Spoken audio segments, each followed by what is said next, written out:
Well, good day, everybody. Good day again. And I do want to say thank you so much for waiting.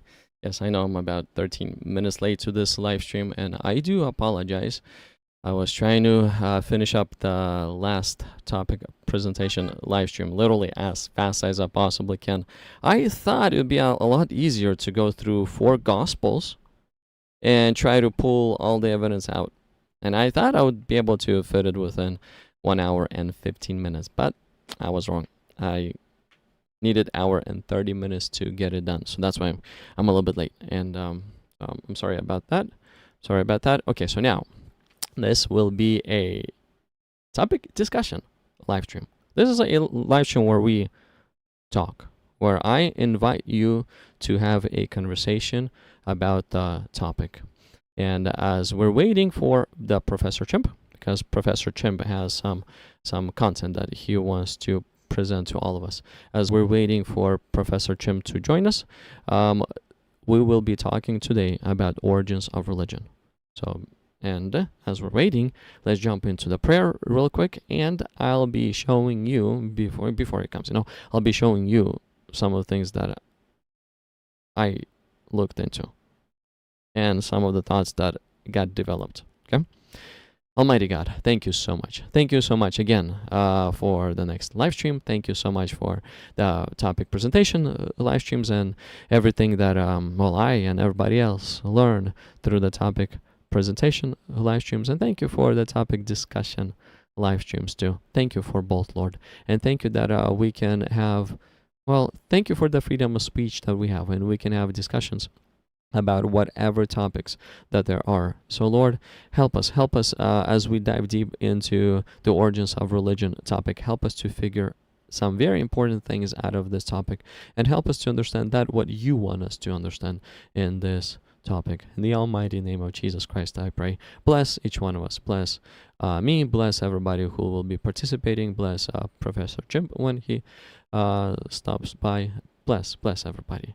And to you be all praise, glory, and majesty, because you deserve it, for you're truly, truly good. In the almighty name of Jesus. Amen. Amen. Okay, so... Oh, I apologize. I actually forgot to... I forgot to throw the links. I forgot to throw the link to the studio room. I just remembered. So let me just throw some comments out there. And so the first comment, so please like the live stream. Please hit that like button. You hit the like button. Thank you so much. If you don't, well, hit it. So thank you so much for hitting the like button. Subscribe to the channel.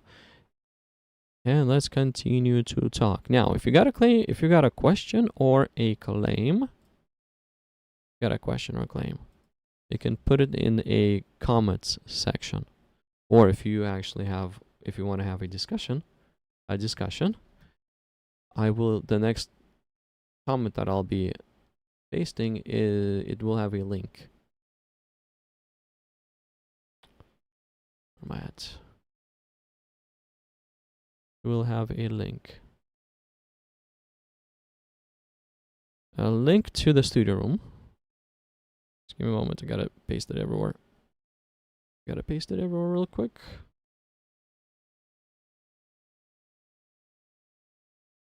And one more.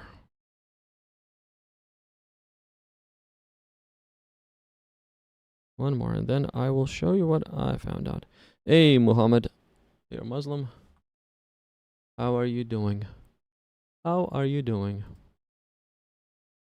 just posting the link to the studio room. So now, if you want to participate in this topic discussion, all you gotta do is click on that link that I'm right now pinning to the comments section on different platforms. YouTube just got pinned. Rumble is gonna get pinned right now. Pin this message there. At the moment, I stream on Instagram, on Rumble, and on YouTube.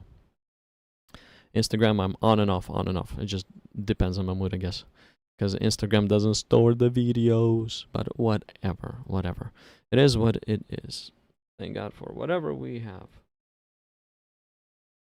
Okay, so let me.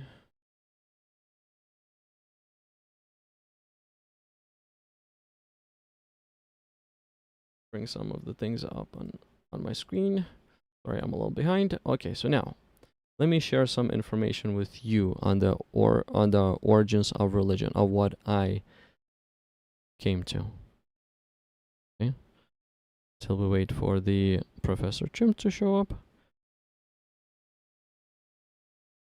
Okay, so the first thing, when I was looking into this origins of religion, the first thing that I asked myself is this: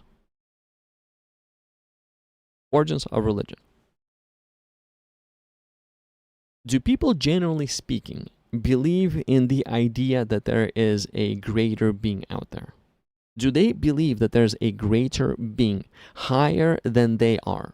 That's basically one of that's the very first question I was asking myself. Can I find, well, if I were to look into the ancient history, okay, will I find more people believing in a greater being? Or will I find more in atheistic views? That people do not believe in any God and they believe in themselves only. What will I find? And I was trying my best to find as much atheistic views as I possibly could in the ancient history. But there was not much. Honestly speaking, there was not much. There was not much to go over whatsoever. Like, here are some of the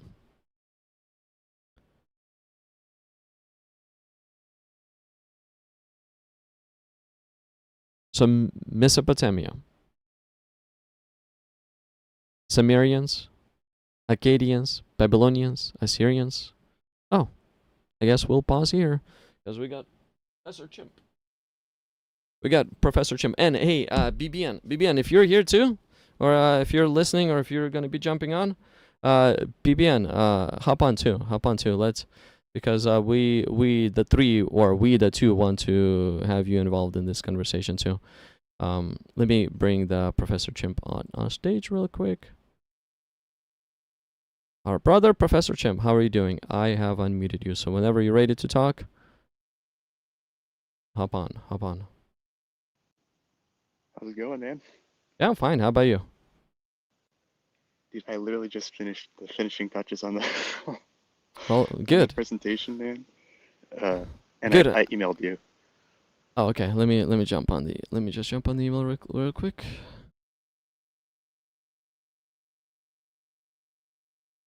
BBN is not. I believe he's not here at the moment. So what I think is you can start on the opening, and then we'll have a discussion, at least just me and you, at least to start with, and then if he jumps in, then I'll bring him on stage and we can have a conversation, the three of us. Okay, I got your slides. Let me just bring it on stage.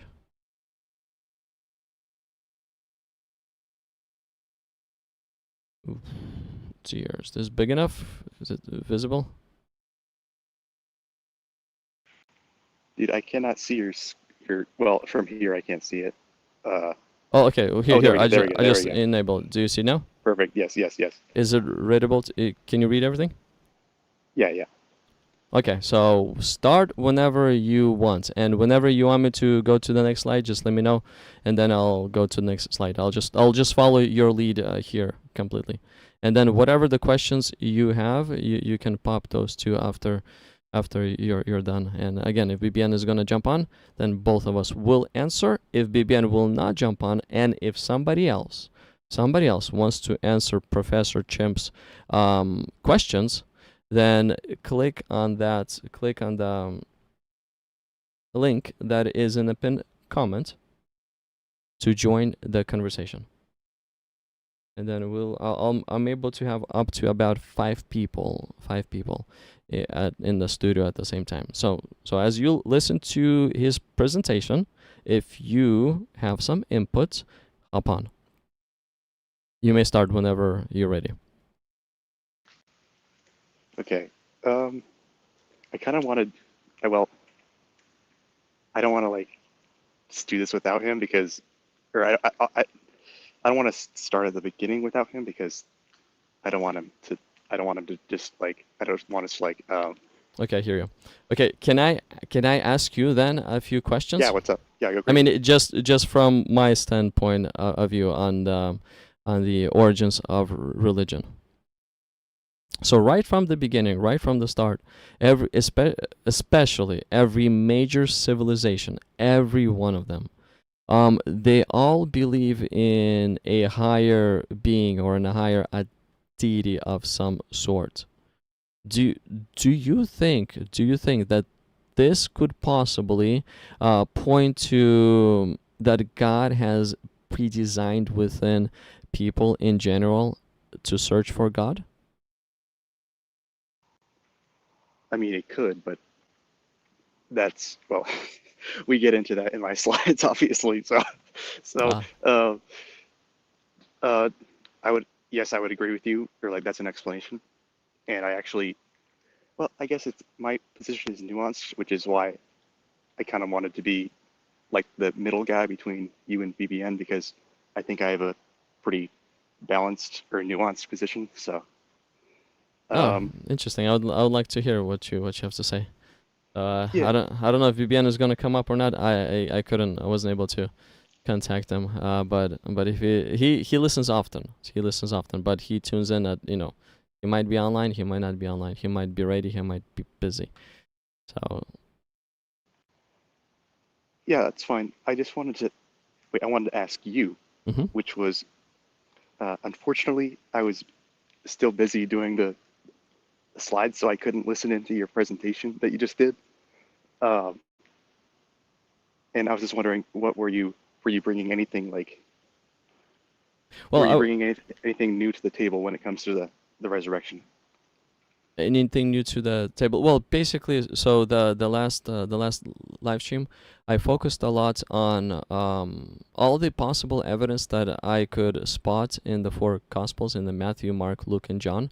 And I was trying to see, yes, all the supernatural events, like let's say angel coming down, angel is witnessing to the gospel, I mean to the woman, about the resurrection of Jesus. So that would be one of the things that I was looking for. Then another thing that I was looking for, is there any logical statements popping from the angels, from Jesus, about that could point to Jesus also being resurrected.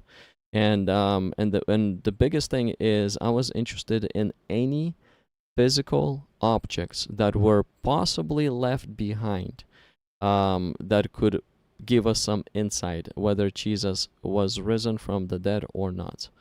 And I personally think that the linen cloth and the folded handkerchief is is a direct proof that Jesus's body was not stolen, but it was raised from the dead. I mean, if it'd be stolen, why in a world would thief waste his precious time in unwrapping Jesus's body? I mean, it'd be a lot easier to take it with the linen cloth. A lot cleaner hands and things like that. A lot easier to carry. Less blood, less slippage, less of those things. So logically speaking, and the thief would be in a hurry as well. But here in this story, especially in the Gospel of John, we see that there is laying linen cloth. And the second thing that they spot over there at the tomb is a handkerchief specially folded and set aside. Like, what? I mean, Roman guards are outside the tomb. Roman guards are outside the tomb. A real thief would just grab the body and bolt out of there. And he would be as quiet as possible. He would not be playing around with unwrapping the body. He would not be playing around with, taking the handkerchief off of the head of Jesus and folding. He would not be doing any of those things. They would just bolt out of there because they don't want to get in trouble. Because there's a laying cloths and handkerchief, the only thing that I can think of is resurrection has happened. It cannot point to anything else. Oh, so I'm not an expert in all of the arguments, but I'm reasonably knowledgeable because it's adjacent. It's adjacent, or it is central to LDS. But but so I know that we have enemy, not enemy.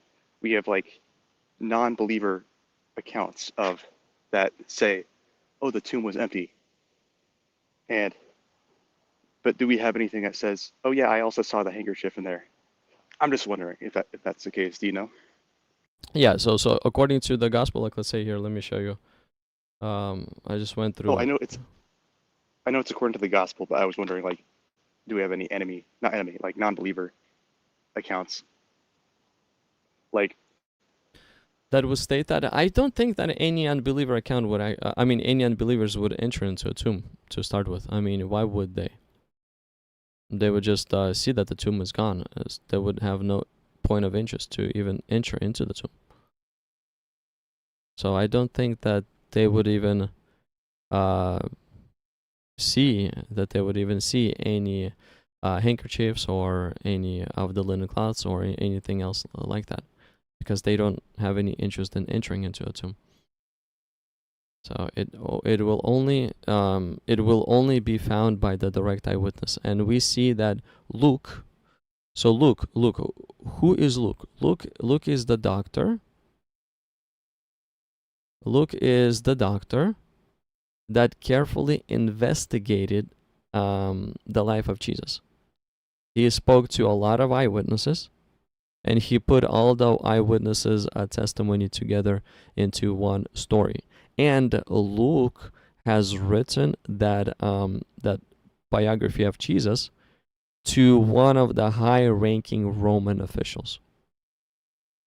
What this means is Luke will try to be as accurate as he possibly can.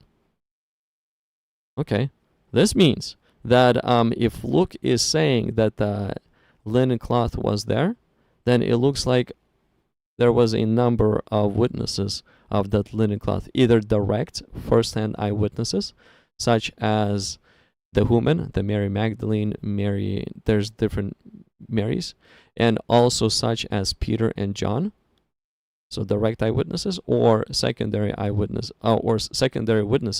that heard the testimony from the direct eyewitnesses, seeing the linen cloth and the handkerchief. So like considering all of those points, it just shows to me that the resurrection is as accurate as it gets. But I haven't gone to outside of the gospel testimonies yet. So outside of the gospels, I will be going over those in the next 2 weeks, because the month of July is I'm focusing on the resurrection aspect only. The first is according to the gospels, and the second 2 Mondays will be outside of the gospels, and I may even be able to interview Tavo. He has read up a lot on the life of Jesus. He's not theologically aligned, but what I like about him is he's honest on the things that he read, and he's honest on the things that he thought about as well, and logical as well. He's not trying to defend any side at all. So that's why I like him, even though he's not theologically aligned. In other words, he's not a Christian or an atheist or any other religion out there. So he's just doing his research. I might be able to interview him, probably not next Monday, but the following Monday. And it will be on all the research that he has done outside of the Gospels in regards to the resurrection. And he has a lot of it too. So those are the plans in regards to the resurrection. If you have any input on the resurrection, anything that you know that maybe I do not know, I would love to hear it. I mean, I think there is a lot of there's argumentation where people will be like, oh, we have like unbelievers or non-believers like attesting to this fact. So you can't just say that it's believers after the fact, like zealously adding details to support it and stuff like that. Like, so I know there's stuff like that, but There's I'm somebody definitely somebody's not an talking expert. about shroud, the shroud of Turin. Have you looked into that? All right, I'm definitely not an expert in that either. However, um, I'd have to do a giant deep dive, but I think it's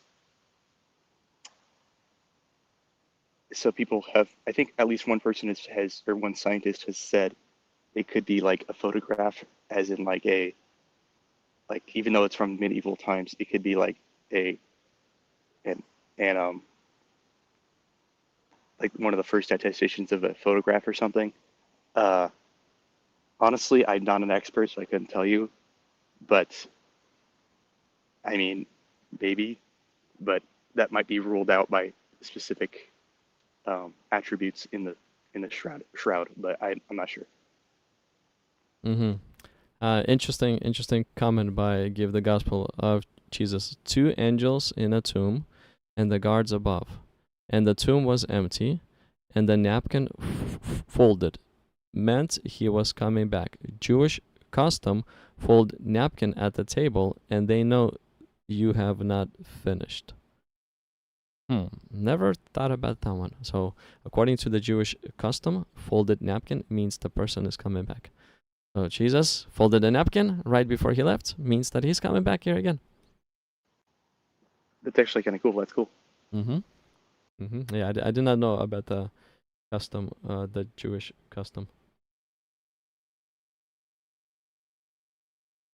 Okay, real quick, BBN, if you're around, join our chat if you're around, but I'm not sure if you are coming or not, but I hope you are, because Professor Chim has presented a presentation and a lot of questions to ask both of us. Yeah. I guess. Yeah. I really don't want to do it. I don't want to do it without him because I don't I feel like it would be unfair. So, um, It but It's huh? all good. It's all good. If we need to transfer it to next Monday, we can do that too, and I'll try to get a hold of him over the next week as well. And then I'll email you if I was able to or not. It's just where he told me his email is located, I did not see it there. So that was the biggest issue. Um, okay, but we can move it to the next Monday if something. I'll just go over some comments here as well as we wait for him to stop by, because he might be around. I'm just not sure. Oh, there we go. He's here. He's here. BBN just put it in the comments.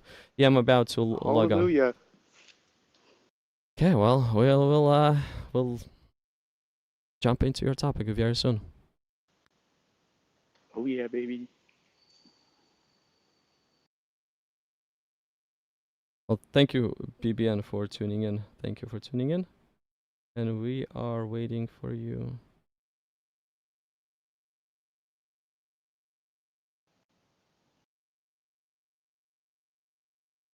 Eagle, Stone Eagle, Stone Eagle. It looks like you looked into the resurrection aspect a lot too. Stone Eagle, I believe you're LDS, right? I believe that you're LDS based on what I've seen so far. I've never seen this dude, so I don't know. Well, no, I know. No, actually, no, we saw him last time. Yeah, Um, but I've never seen him elsewhere, so I'm not sure. yeah, we saw him last time, and I either he was either Muslim, atheist, or LDS. I personally think LDS because he's advocating for the resurrection. No atheist would advocate for the resurrection, and no Muslim would do the same thing. Oh, he said I mean, yes. So he is LDS, it looks like. He said yes.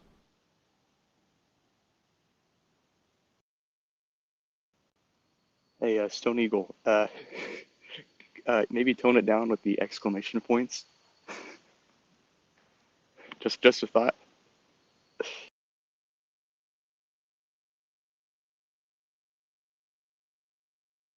He was baptized in 2004, so he has a lot of LDS experience. But Jesus called him in 2002. Okay,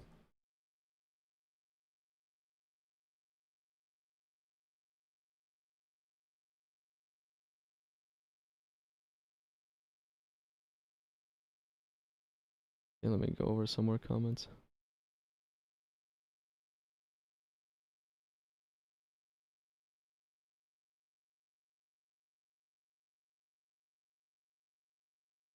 Yeah, really quick, let me just throw this out there. Thank you. Give the gospel of Jesus for your reminders. I appreciate it. Like, share, subscribe, hit the bell for future notifications. Is she like a moderator or something? She, yes, she is. She is. I gave her the moderator rights, but I personally don't know her. This is very interesting. What happens online too is people just, especially the Christians, they just help each other, literally help each other. So as I'm speaking to people through the call-ins through the studio, she's one of the people who speaks with people on the chats, That's trying cool. to evangelize. Yeah, she's a Christian. I could infer that from the from the name. Yeah, and it's very very interesting how what God does. Like I haven't asked anyone to moderate in the past. I mean, she did not ask me to moderate for me as well. I just saw her faithfulness, and I'm like, wow, this is very appreciative actually. So obviously I gave her right, and it looks like she makes right judgments too. Thank you for doing this. Appreciate that.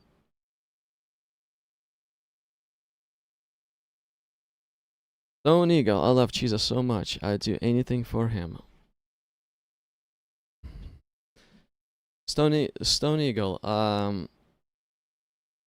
what do you have some thoughts on this theology that God was once a man like me?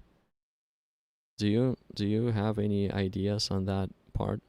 Because that's one of the biggest questions that I have about the LDS. One of the most concerning ones as well is that type of theory. Yeah, as I said, I know you're talking to him, but I'll have to do like another presentation on that one as well. So I appreciate you, it's bro. complex. I appreciate you for doing this. Yeah, it is complex. It is. It's very hard to understand. Doesn't make sense.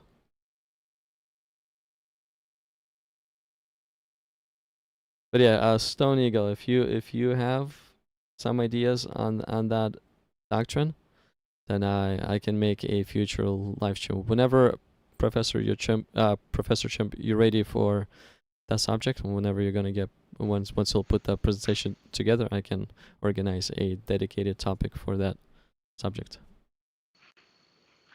Yeah, I'll either email you or just tell you at some point. Okay, awesome. That would be great. That'd be great. Stone Eagle too. If you have some very nice inputs, ideas on that topic, that'd be nice to have you along as well, or any other LDS that will have some interesting inputs on that topic.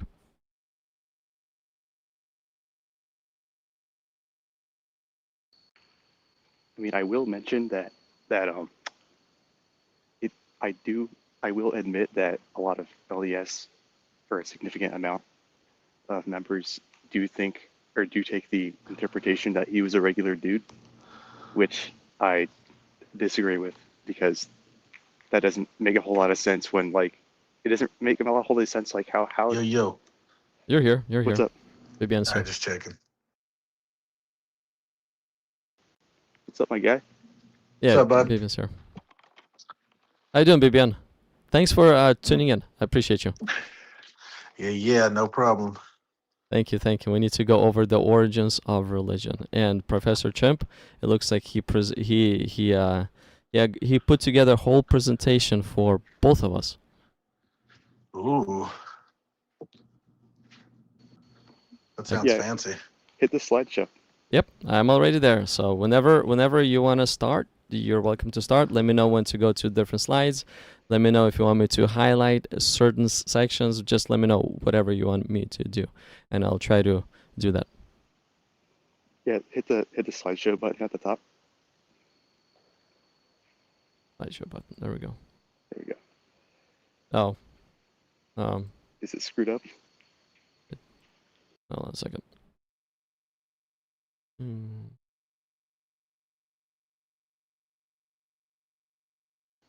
Maybe display options.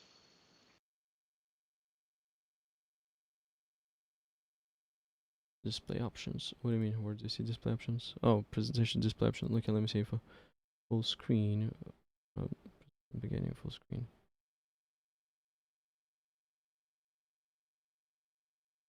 There we go. Okay. There we go, bro. Now it works. Okay.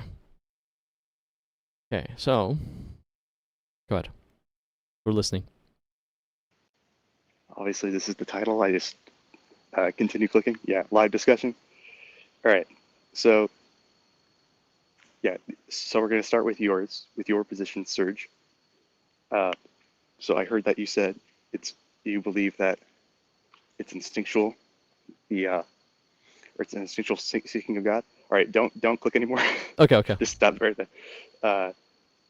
And then obviously you made a presentation that you said the resurrection of Jesus is strong evidence that specifically Christianity is correct, which I would probably agree with. So does this accurately represent what you believe? Yes, that's correct. I think we have in a way an instinctual beacon knowledge that there is God. And the Christian view is the one that makes the most sense to me. All right, perfect. All right, now you can click a little more. All right, this is BBN's view. All right. So, BBN, you mentioned that you think that a lot of religion stems from the fear that we have of death. Is that accurate? I wouldn't necessarily put on that one individual thing, but yeah, that's it. Sure. Well, there's more to it, but I just started with that one. Okay, then yeah, sure. All right, Serge, go ahead and click a little more. Mm-hmm. There's the tool of control is the next one. Yes, so you also mentioned that religion also acts as a tool to control society. Is that accurate? Yep. All right. And then you also mentioned there's no proof that it stems or that religion stems from a supernatural source. Um. If Yeah, I guess not. I guess I would say that's right. I don't believe in the supernatural, so yeah, sure. Yeah, I just wanted to make sure that we all agree on we're all on the same page with Yeah. our views. So that's why I Yeah. put I mean, I would say a religious person would say that it's, supernatural and it's there, but I wouldn't. Yes. perfect. Okay. If you want to keep clicking, Serge. Professor Chimp.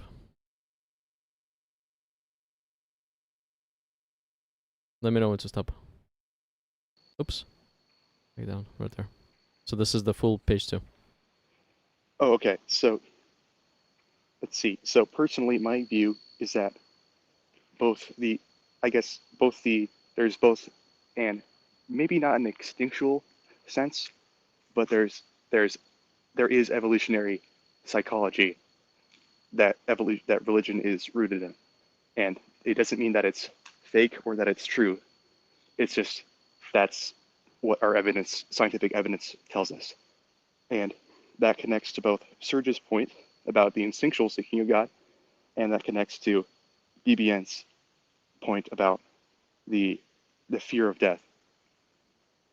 And and part of evolutionary psychology would be, I would say, it is a concept called priestcraft, which means using religion for your own gain to get money and power. And that would connect with BBN's view of religion as a tool of control, of societal control. Does that make sense to everyone so far? Okay. Yep. And then I also think that there is so-called or quote unquote external evidence. So it's not just a personal feeling that you have. I think there is not, I wouldn't call it proof. I would just call it, there is external evidence for specifically not just religion in general, but or spirituality. Like you could, but there's also specifically for the resurrection, which connects to Serge's point. Um, and obviously, I'm LDS, so I think that there's evidence for LDS. But does that make sense? Like you don't have to agree with it, obviously, but that's how it connects to both of your points. Okay, so BBN said no proof that it stems from a supernatural source, and you're saying it is an external evidence. It's not necessarily proof. It's just an external evidence. Or I think there is external evidence that is in it external to just each person's own experience. That's what I meant by external. Okay, I get it. BBN, if you have any inputs? No, I'm just listening right now. Okay. Yeah. Next slide. Yeah, and as I said, I just want to make sure that I want to represent each side as fairly as possible, and that we all agree with this. So, Okay. yeah, next slide. Okay, search. Examination. Search. Instinctual seeking of God. And then hit the next thing. So, all right, this is a, it's from a paper, but it's representing the consensus in the field of psychology. So go ahead and read that if you want. Okay, so consensus is the dominant view in cognitive science of religion. The standard model is that religious beliefs and behavior are not adaptive traits, but rather incidental byproducts of the cognitive architectural of mind. Architecture of mind. I'm sorry. Cognitive. Man, my tongue is not twisting in the proper way. Yeah, so I wanted to bring that up because last time we were arguing with, no, yeah, last time we were all arguing together. BBN and I think, how do you pronounce his name? Moki? How do you pronounce his name? Moke. Moke. They were contesting. They did not agree that it is the consensus that it is instinctual, and this paper would seem to support that view, that it is.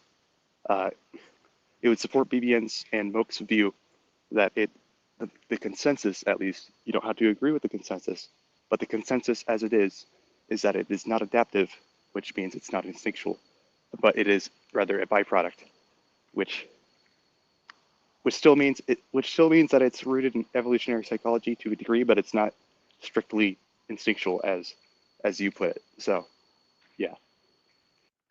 Yeah, I would say, just kind of add to that. Like, can you guys hear me all right? Yes. Okay. Yes. I got new headphones, so I don't know how they sound. Better than the old But ones, actually. Good job. oh, that's good. Um, every time I listen to the playback, I'm actually very surprised how clear it is in general. But yeah, no. One thing I would add to that is that um, yeah, like I would just say that is there an instinct to like make up something to soothe yourself? Sure, you know what I mean. But is it instinctual? Is that instinct coming from an otherworldly place? That would be like the disagreement. You know what I mean? Yes. Okay.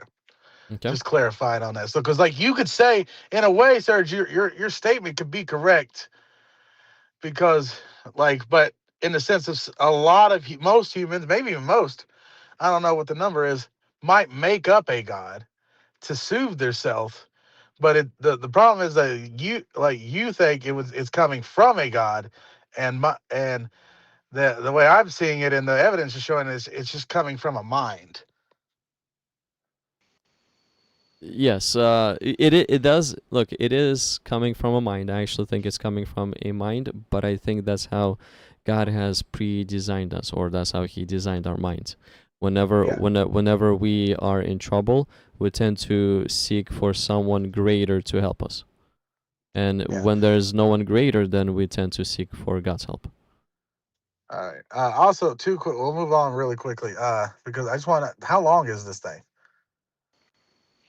I mean, it depends on how much we want to get into. We can, but we're going at a decent pace, in my opinion. So, Okay. Okay. All right. Well, let's just keep it going. Then we'll just try to break it down more and more as we later on. Okay. Now, all right, go ahead. Yeah. a minority view is synthesis is grounded in the idea that although religious beliefs and practices originally arose as non-adaptive byproducts of innate cognitive functions, particular cultural variants were then selected for their pro-social effects in a long-term cultural I'm sorry, guys, in evolutionary processes. Man, my tongue is going out. Yeah. So pretty much what that's saying. There's a lot of jargon there, but it's saying that pretty much, um, even though it's possible that even though religion may have evolved as a by not evolved as it may have arose as a byproduct of other evolved cognitive factors. It may have eventually been selected as a way for collaboration in society, and like BBN would probably be okay with that. Uh, he would just say that's just an evolution. That's just a product of evolution rather than an external source or a supernatural, otherworldly source, if that makes sense.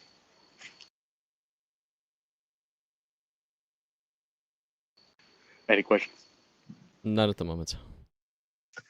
No, that makes sense. The only thing I would really um add to it is like when it comes down to like, I mean, like it's like you can always defer to this. For me, it's like everything we've thought that was supernatural that we found a natural explanation for. You know, so like there's things we still don't know, but I'm saying all the things that we have found out that we used to think, lightning, um, being sick, thought that was a demon, stuff like that, and even more. We found natural processes to all of them, and every time we find the answer, it's a natural process. So that would always it's what I'm always going to defer to when it comes to that train of thinking. But we can go on. I would slightly object to your idea, PPN, that because there's some of the things that natural process just cannot do anything about. Like, let's say Well, from yeah, right. We don't have an answer to that. That's fine. But I'm saying that every time we have not understood something and thought supernatural, and when we come to the answer, it has always been a natural answer. Like there's always going to be.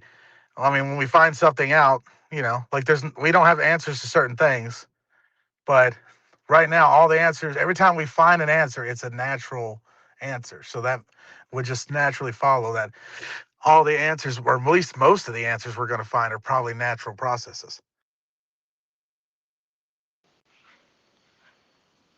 I would say to that. So, so I'm not sure if you would actually be saying this, Serge, but it doesn't. And you're probably not saying this, but you're not automatically saying that because something is unexplained, therefore it is supernatural. You're not saying that, right? um I do see in a way a line between a physical and spiritual or supernatural. Like let's say in the case of schizophrenia, is that a physical aspect whatsoever? I don't think so.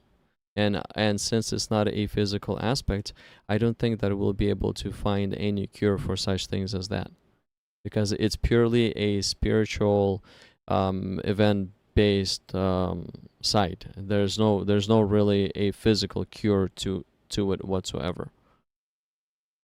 We can have some medications and drugs to, in a way, minimize effect as much as we possibly can, but we can never produce something that will completely remove that, because again, it's not a physical site that we're dealing with.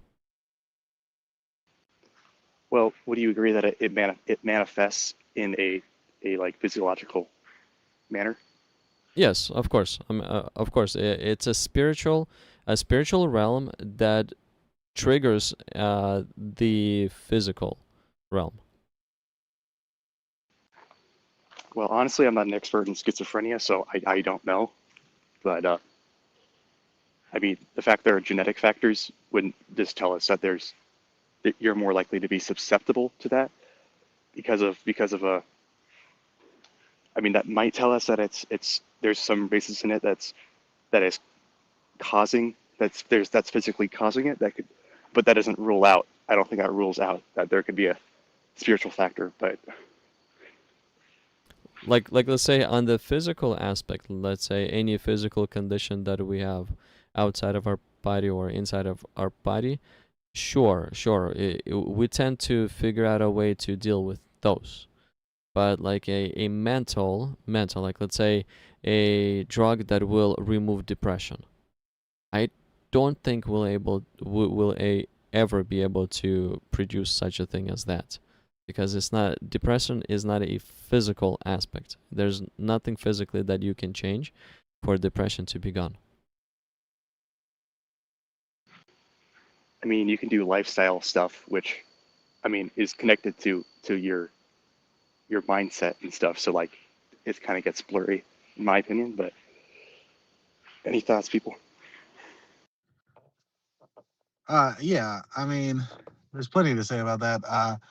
Schizophrenia, depression, they're you know, they're they're very well understood things. We understand, like, as far as cures, I don't know about it. It's kind of like autism. You know, you can't really cure autism. You can't really cure Down syndrome, per se, because they're not really. That's not how it works. You know what I mean? Um, so like you can minimize things kind of like you're saying, but like the fact that you can change, and like it depends on who the person is. Individual There are individuals that have severe schizophrenia, severe depression, and there is a medication they take, and it helps them. It fixes them to the point of where they're able to live a normal life. Some they're not as lucky, some it's a combination. And this is kind of a side note to this point, but like we are like we're getting to the point, the way that we can like control the way people are born, we can also weed these things out with like modern science now, so people won't even get these type of things. So I know that's not necessarily a cure, because you can't cure someone who already has it, but and that's not saying that there could be a cure for these type of things, because like at the end of the day, schizophrenia is you can just Google like exactly what it is. But I'm more to speak about depression. Depression's like, it's just a chemical imbalance in your brain. It could be the way that your brain is also firing could be firing a little different that, cause, but mainly it's usually chemicals and stuff. That's why pills and stuff, that's like, you're just like reproducing these right kind of chemicals. So, not an expert in this, like you said, not an expert at all, but do I listen to these conversations quite a lot. So we do understand quite a bit about these things. And at the end of the day, we still know the thing that we know about everything else. It's all happening in the brain. All the thoughts, the everything, it's all happening in your brain. So there's no proof it's coming from anywhere else. So I just don't like understand where we're gonna go from there on that. Shall I respond to BBN's thing, or should we continue on? Uh, I mean, we can always have these conversations later, I guess. So yeah, we Okay. can move on. Okay. So BBN looks like, so examination BBN. Oh, sorry, what happened? BBN. So fear of death. This is meta-analysis. The supposition that death anxiety motivates religion belief, which in turn mitigates death anxiety, predicts that religiosity increases with death anxiety among non-believers, and that death anxiety decreases as religiosity increases among believers. The hypothesis cannot be ruled out. Yeah, so pretty much what it's saying is that the hypothesis that for, or that when people have anxiety about death, they that motivates them to become religious, and it's pretty much saying that from the data that they looked at that hypothesis can't be ruled out, and what that tells us is that BBN might have a point that what is it? Religion can serve to soothe people from their anxiety, which I don't have an issue with because I honestly I don't think that precludes religion from being a thing, but which BBN probably agrees with. He doesn't say that it precludes it. He's just saying that that's a better explanation than a supernatural one. I mean, I would agree with religion soothing anxiety as well. I agree with that because, let's say, Jesus Christ, he said, "Follow me, and I'll give you peace." Well, peace is opposite of anxiety. So, in a way, following Jesus Christ, or what BBN may say is you're religious, through that religion, you're soothing your anxiety.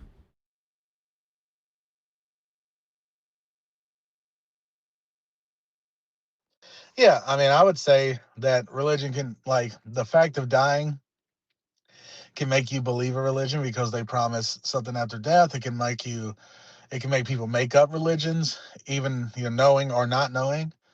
It's kind of like I said earlier, like, yeah, no, not necessarily one thing will mean that's like ultimate truth, so that therefore this and that. But yeah, these are good examples of, like, yeah, it's more likely that someone would make something up to soothe, their self one way or another. Their brain would believe this, or someone makes it up. They don't realize that either way. And I just want to add, even though it's like we were talking about, I would say I was thinking about this too. Like, I said control and power and fear, and another one I would add up would be like, but it's kind of like in there is like just the unknown, just the like, why does the sun come up? Someone would make up a god to explain something like that. You know what I mean? Like these things, but it's like he said. I would say it's more likely that someone made this up because we have so much examples of humans making things up, gods, deities, all this stuff. Is like we have nothing but examples of humans doing that, and then but we have no examples of any of those actual deities being a real thing. That's not a natural thing. Okay. Then in 2021 review, experiences with and proximity to death do not consistently predict religion belief. Reminders of death temporarily strengthen religious belief among believers, but not non-believers. Professor Chimp, elaborate. Yeah, so I'm not. It was just one dude doing a review, and he worked on the previous meta-analysis. So this might be his basically a professional opinion. I'm not sure how reliable it is, because as I said, we all have no issue with the concept of of death anxiety motivating religious belief. We don't have an issue with that. But this is just saying it's his professional opinion that it seems to not really be consistent in motivating it, or specifically in non-believers. So like if like a non-believer experienced like the death of their loved one, then it's not it's not reliably going to happen that they're going to become religious. That's just like something that complicates the issue that I decided to throw in there. Yeah. So what you're saying is that what this guy is saying is that, like, seeing someone die doesn't necessarily like increase it. Well, yeah, it's kind of inconsistent. That's what he's saying. It's not like totally predictable. Yeah, but like, is he saying like, your uncle dies, your dad dies, that's not pushing you further? Is that what he's saying? Well, no, he was also saying if you are previously religious, then that Right. will strengthen your religious belief that you already have, but not Yeah. reliably in people who don't have a belief to begin with. So it I says mean, it's just reminders of death temporarily strengthen religious belief among the believers, but not non-believers. That just sounds like, well, why would it strengthen non-believers? I guess he's just saying if you're a non-believer, seeing death doesn't like encourage. I guess I kind of get what he's saying here. Is like the fact that like if you don't believe in if you don't believe in this type of thing, like seeing the death isn't going to push you one way or the other. I mean, that's kind of interesting. I mean, it's a point. Yeah, I mean, for the most part, I do agree with this point, though. Yeah, I mean, I guess like so. The thing is, but if you're a non-believer, you're probably not gonna like. If you're already non-believing, you've already dealt with the concept, or at least enough of the concept with death. So you're probably not gonna, like it's not like it wouldn't necessarily put like I didn't believe in God when my mom and dad died, and they didn't make me believe in God more when they died. I don't know why it would. So, um, but if you already believe in something, then yeah, I guess it would. I think it's a point. I don't know. I guess he's just making. I guess his point is that just like the. I don't know. It's just weird because obviously if you're a non-believer, it does. I don't know. I get it. I guess we should just move on.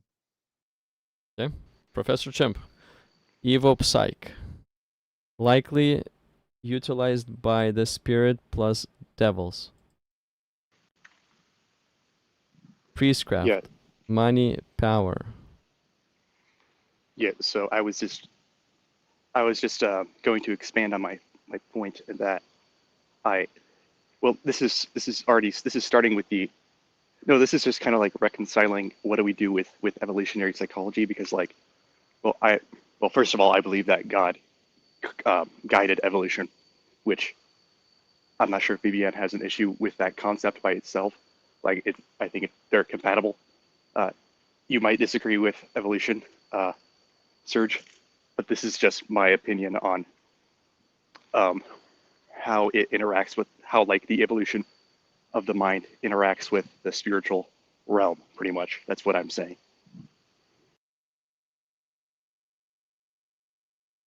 Vivian, God guiding evolution. I don't I'll make it very frequently clear. I don't really care if you think God does things. I don't have to see any evidence for that, but as long as you don't deny the things that we see and the evidence we see and also lie about the way that the evidence is being presented, I don't really care what you believe. Like if I say to you like what's one of our are we related to are we apes, and you say yes we are apes but God made the apes, I don't really care.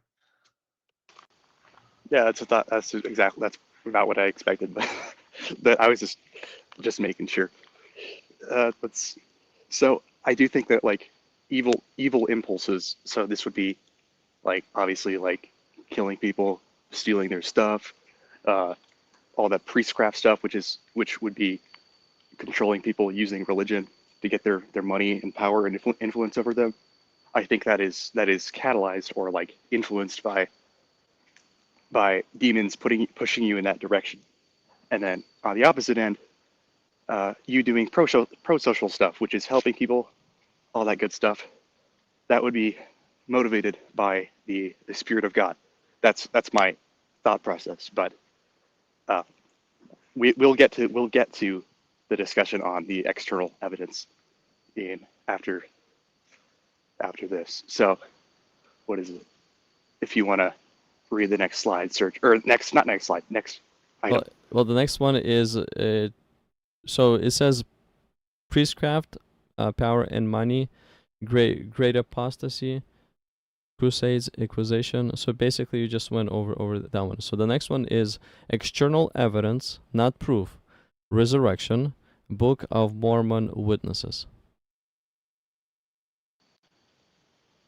Yeah. So I was just trying to tie in your position on the resurrection and then see how that corroborates or like helps strengthen the, or it's kind of the other way around. It's kind of the Book of Mormon witnesses kind of corroborate the resurrection that Jesus rose again.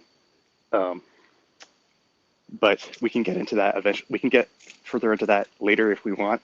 But if you want to click the next thing. Is there? Let me ask you a quick question. Is there an actual eyewitnesses from the Book of Mormon to Jesus' resurrection? I think at least 2 or 3 of them actually saw Jesus, but mainly what they saw was they heard the voice of God testify of the record, which itself testifies of Jesus, and then also an angel showed up and showed them the plates and stuff. Okay, but That's it's the not three. it's That's the it's three not in witnesses. it's not in the same way as, let's say, the Gospels would present that woman went to the tomb and they saw the angel and then they saw the risen Jesus. So not really from that standpoint of view, just for God said or some kind of a future appearance. Well, yes, but in the way it was revealed to them, it actually like resonates or like parallels the way it was revealed to the disciples of Jesus. Like it's quite interesting to get into if we can do that later if we want. But Okay. next thing, yeah. Okay, so the second one is verifiable predictions almost certainly unable to be orchestrated. Yeah, so that was kind of a wordy way of saying that I think, um, at least when it comes to LDS, I think there are predictions that Joseph Smith made that were almost certainly unable to be like not invented, but like uh, made up or intentionally made. Um, and this is then you actually might agree with this, Serge, because you told me like, hey, I think it's it's totally possible for the witnesses to see the plates. However, if he's deviating from the established scriptures, then that is a red flag in my opinion. But I want to let BBN talk because he hasn't talked it a bit. I'll let you both. I mean, I don't really have much, right? I mean, what are you asking me? Have you asked me a question? Because you guys are just kind of talking about like how you feel about it. We're having a moment, dude. We're having a moment. Let us Oh, talk. I'm totally kidding. No, I was just wondering if you had any thoughts at all. Like, I obviously you, I'm not sure how much you know about Mormonism slash LDS, but it's just an uh, interesting. yeah, I know a little bit. Nothing crazy. I mean, I mean, I don't know how to say it like without being rude, but like Joseph Smith is a known con man, so it's like pretty clear he made everything up, just like every other person. But that's that's how I feel about it.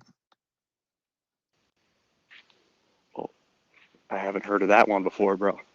I'm just You kidding. haven't. That's what I was Dude, about to say. You got to be dude, joking. Like, dude, I'm kidding. Oh my god. Okay, Serge, let's get your input real quick. Yeah. Well, I gave you the input already. So but on the second point, verifiable predictions almost certainly unable to be orchestrated. Um, I see those. I see those in the scriptures a lot. I don't see much of those like valid ones with Joseph Smith. Just my personal opinion. yeah, can you give me your strongest Joseph Smith prediction? Oh, sure. So he predicted the Civil War would happen in South Carolina, and then they would call on the South would call on Great Britain, and this was like in 1830. It's been argued like it's not very impressive because there was like oh yeah, it would be about slaves and stuff like that. Um, and it's been argued it's not very strong because like um, of the circumstances at the time with South Carolina and stuff. But that's one of his strongest, I would say. Hmm. What about so you gotta have to give me some help on the dates here. How long between him saying that and that happening was that? And were there Like, tensions? Were there actual tensions between the two parties already? Oh yeah, I mean, there's plenty of information depending on the year. Like, well, yeah, like I'm not saying it's like totally definitive. I think there's way more that is like a cumulative case. But what is it? Oh, the year thing. I think I'm not a Civil War expert. Didn't it like start in like 1860 or 50s or something? Like I don't know, man. I'm that'd white. be like Every 30. year we add 100 years to shit, so I don't know. There was like 30 years, I think, the gap. But Yeah, I would. if you want, if you want a deep dive, if you want like a big That's old fine. deep dive, uh, Oh. there's this channel called. I know you don't care very much, but like at the same time, if you're gonna say he's just a con man, then I kind of wanted you to be informed, and not like, oh wait, guys, you have to hear my side of the story, not kind of thing, but like if you want to hear like the other side, I would say there's this channel called Mormonism with the Murph. He Yeah. lost his faith, but he came back and he does all these investigations into all the LDS controversial stuff and everything. And again, I don't know how much you care, but it's very interesting in my opinion, just for me because I'm a member, obviously. Like But Yeah. here's one of the ideas. Like let's say regarding verifiable predictions, almost certainly unable to be orchestrated. So now about the Civil War Can you aspect. guys hear me? Tavo, Are you guys- hey, how are you doing? yo, Good. You Sorry, are I in Yeah. as well. interrupted you. Yeah, you're in. Okay, I mean, speak out whenever you're ready to speak out too. But like let's say in regards to verifiable prediction, almost certainly unable to be orchestrated. So now, if there was some kind of hostility between two parties, and he's predicting civil war to happen, then there are already some of the orchestrated things that happen, and all you have to do is just in a way say if it's going to happen or not. It's not really a prophecy that someone gives way up ahead, where he doesn't know, he doesn't have any smallest pieces of the evidence that this prophecy would actually come true. Like let's say when Jeremiah or Isaiah was predicting that Cyprus was the one who will be returning the Jews back to uh, Jerusalem, Isaiah had no clue. He hadn't had a single piece of evidence that this king's name would be Cyprus. Same thing with Jeremiah when he was predicting that the fall of Jerusalem will be for 70 years. Like he did not have a single piece of evidence of that possibility happening. He was predicting literally just blindly what God was telling him, and that happened exactly as it happened. So and now again, if there's a civil war or some kind of tensions that are about to spark into civil war, and somebody is saying that civil war is going to happen, I don't consider that to be a prophecy whatsoever. That's just a personal guess. well, there are more details to it. Like I said, the Great Britain thing. Obviously, I'm not an expert in American history, so how much of that is possible to predict, I don't know. But it's not just that. I'm saying it's Yeah. not definitive. I'm just saying there's that was just an example I was giving. Which Yeah. Yeah, what else? you mentioned Oh, here almost Savo. certainly unable to be orchestrated. So I'm just hitting at that point. Almost certainly unable to be orchestrated. Like civil war, if the tensions are there, then civil war is about to be orchestrated. Well, it was like a 30-year gap, like I said, but Yeah, but you would also have to prove that that guy actually said that when he said it, or if he even said it at all. You know, so that's where the problem with me comes. it was republished in it was republished in a bunch of different publications, I think, in like the 1840s. So that would be at least 20 years. But Yeah, who said that though? Where are you getting that information? like you can go back to the 1840 sources, like all the Joseph Smith papers, like all the documents are like documented online. You can just look them up. And yeah, I mean, I will. I mean, that's fine, I can, but I mean, I it don't want doesn't. to I'm derail just saying. this. Yeah, we got to Sorry. keep going. Yeah, I don't, Tavo, any comments, Tavo? I have some pretty strong anti-LDS beliefs, but I'm happy to be. I'll try to be open-minded. I mean, there's just I think the big thing for me is that there's no historical validation, and much of LDS fundamentalism was essentially turned into a cult. And a lot of the rituals that have been practiced in LDS are highly, highly sexualized and really, really inappropriate. And the fact there's no historical evidence, and the fact that there are frank anachronisms in the Book of Mormon that have been repudiated by very neutral organizations like the Smithsonian and National Geographic, like all those things sort of combine to make me sort of not super sympathetic to the belief system. I mean, you got to separate the like. Sorry, not to derail our conversation, but you got to separate the offshoots and the extremists from the actual mainstream organization when it comes to the fundamentalists and stuff. I'm not sorry. I'm not mad. I'm just saying.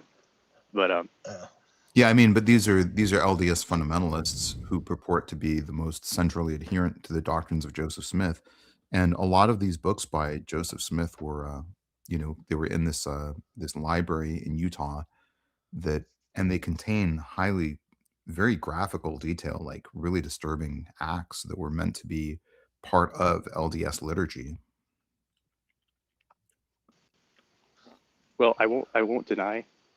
Yeah, I'll move on in a second, but I won't deny that they are pretty graphic. However, if you look at the freaking Old Testament, they're literally stoning people to death for like doing stuff wrong and stuff like that. And there's like literal genocide in Deuteronomy and stuff like that. So it's like it's not it's I'm not Well, I saying any of and it's okay.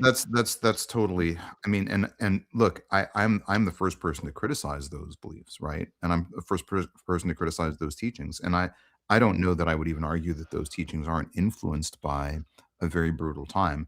But I think it's a very different thing to say life was really brutal 6,000 years ago versus the LDS teachings, which are not just, which are really inappropriate. And I can't even say this stuff on the air, and they've been sort of suppressed by LDS.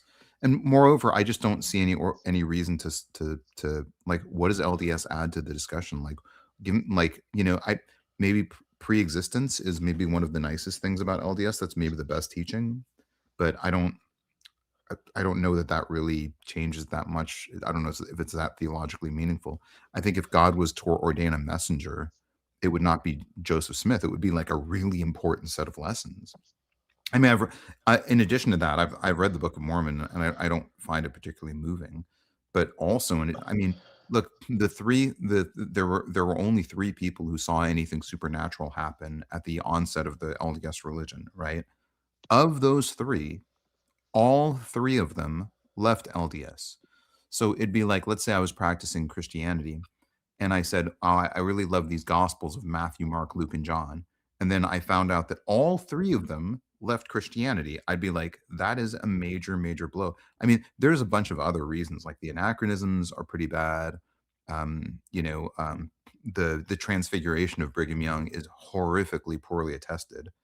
I just, I I mean, don't I'm even happy to get that talk one. about any of these topics at greater depth, but Yeah, we can save that for a different discussion, I'd say. But Okay, so the next point wait, is you don't want to talk about any of those? well, no, no, no, no, no, we're no. I going point definitely by do. point. Okay. Okay, so the next point is compatible miracles and martyrs, e.g., Sikhs and gurus.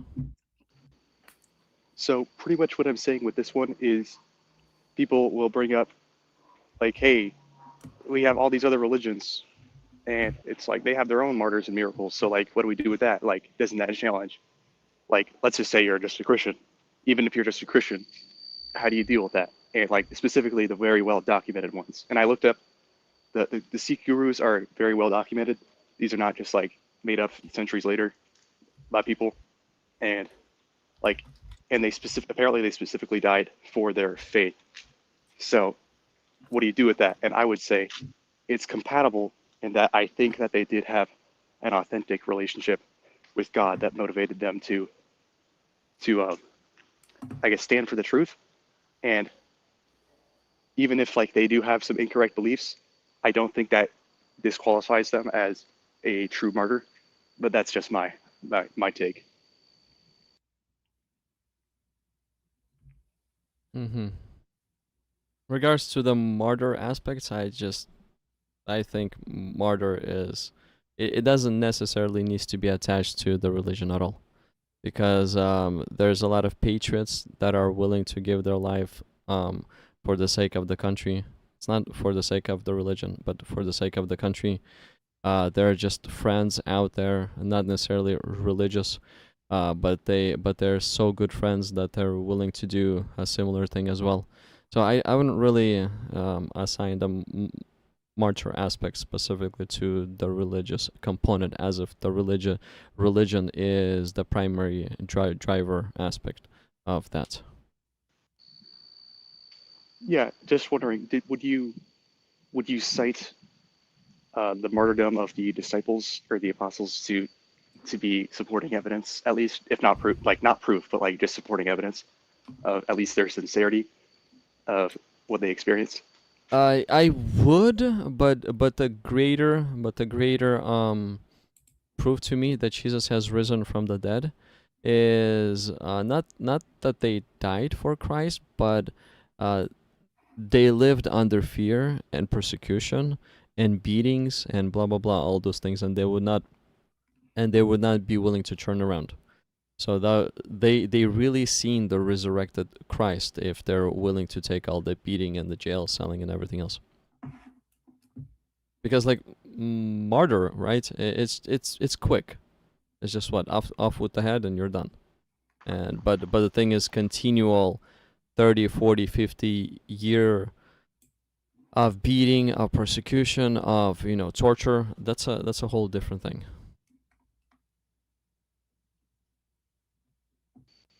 Anybody else have any inputs on this one? I just got a question. What exactly are you saying here? So I was just saying that how like people, like often atheists will bring up, not you specifically, just people in general will bring up, what do Christians, or yeah, what do Christians, how do we deal with miracles and martyrs of other religions? And if we're going to say, hey, we think that the martyrs are supporting evidence for Christianity, then what do we do with martyrs of other religions? And I would say my personal position is that I do affirm that they were martyrs who were standing for the truth, and that doesn't diminish that they had, and I think they had an authentic relationship with God, and I think that doesn't diminish the truth of Christianity. That's my take. Are you so you're also so but I just want to make this clear. You're saying that so that but are these people, you think they're hearing God, and do you think it's your God? Yeah, they may have inaccuracies with their interpretations of certain things, but I would think yes, they are communicating with the true God. But that yeah, okay. But why so if that's so, how come they're so like different? You mean like all the different religions? Yeah, sure. Just I mean, not separate the ones that are obviously kind of based on like there's like many Abrahamic religions that are clearly based off the same shit. But yeah, like I'm talking about like yeah, anything that was just like hell, like there's religions thousands of years before any of the Abrahamic religions came around. So like, who are they talking to, and why are they so different from your God? Well, I would say that would be evolutionary psychology coming into play. Like I don't want to dodge the question at all, but Yeah, does that make sense? It's like there's both. I think there's an evolutionary psychology basis to all religion, including caveman times, and when when humans began to have uh, human spirits, then they began to practice the true religion, yeah, or at least some of them, and then that kind of spread everywhere. Not everywhere. It like spread. It's complicated, obviously, but yeah, yeah. Well, let me ask you this real quick. Now let's say like society starts over, right? Like, and we start rebuilding, everything starts over. This kind of a loose hypothetical, so you just kind of got to run with it for a second. Um, is that and like things start coming back, we start basically society, we start building buildings again, we start understanding architecture. Now outside of the fact there may be different symbols or maybe different words, but like you realize like math and science mostly would come back the same, right? Yeah. So are you going with this? Sorry, not to interrupt. But are you going with this like, since math and science are going to come back in the same way, then how come religion is going to be so different? Yeah, it's a pretty simple question. I think it's fair. I would say basically, most of it would just be like based on the environment that you're living in. This is comes back to the evolutionary psychology where like you said, like if you see the sun rising, you're like, oh, that's a deity, that's a god, there's a being behind this. So like that would come into play. But the reason it'd be so different is because of probably all the different I'd have to like definitely do a study on this, but like all the different environments and biomes and stuff like that would influence people. Uh, but that's just part of the answer. But it's a complex, it's a very deep question. So it's a simple question, like you said, but it's a deep one. Yeah. So you think, let's say if I were to take Muhammad of Islam, you think he heard the voice from God? Maybe, yeah. Maybe partially part of the time. I mean, I think it went off the rails like with and added stuff to it that wasn't correct, but yeah. I mean, I think you have to look at, some inclusion criteria and exclusion criteria. Like, when in the Old Testament does an angel appear to somebody and choke them, right? That just doesn't happen. In the Old Testament, I what mean, is the you first? wrestle with Jacob, but continue. It was wrestling. It wasn't choking. Yeah. It's And different. what is the first thing that an angel says when they appear to somebody in the Old Testament? Fear not. Oh yeah. Do not be afraid. Yeah. I don't know. Was that BB-Ed? Kool-Aid, man. Yeah. Yeah. Don't drink the Kool-Aid. I mean, what does the angel say to Muhammad? Right? He says, "Read this," and then Muhammad says, "I can't read." And then what does the angel say after that? Read this. And then Muhammad says again, "I can't read." And at the third time, the angel says, "Read this," and he starts choking the guy. That doesn't He was sound choking like, all the time. He was getting mad after each time Muhammad would say no and choke him. yeah. I mean, it just doesn't sound like to me like. I mean, you have to be at least somewhat reasonable. Not everybody in history who said that they heard from God likely heard from God.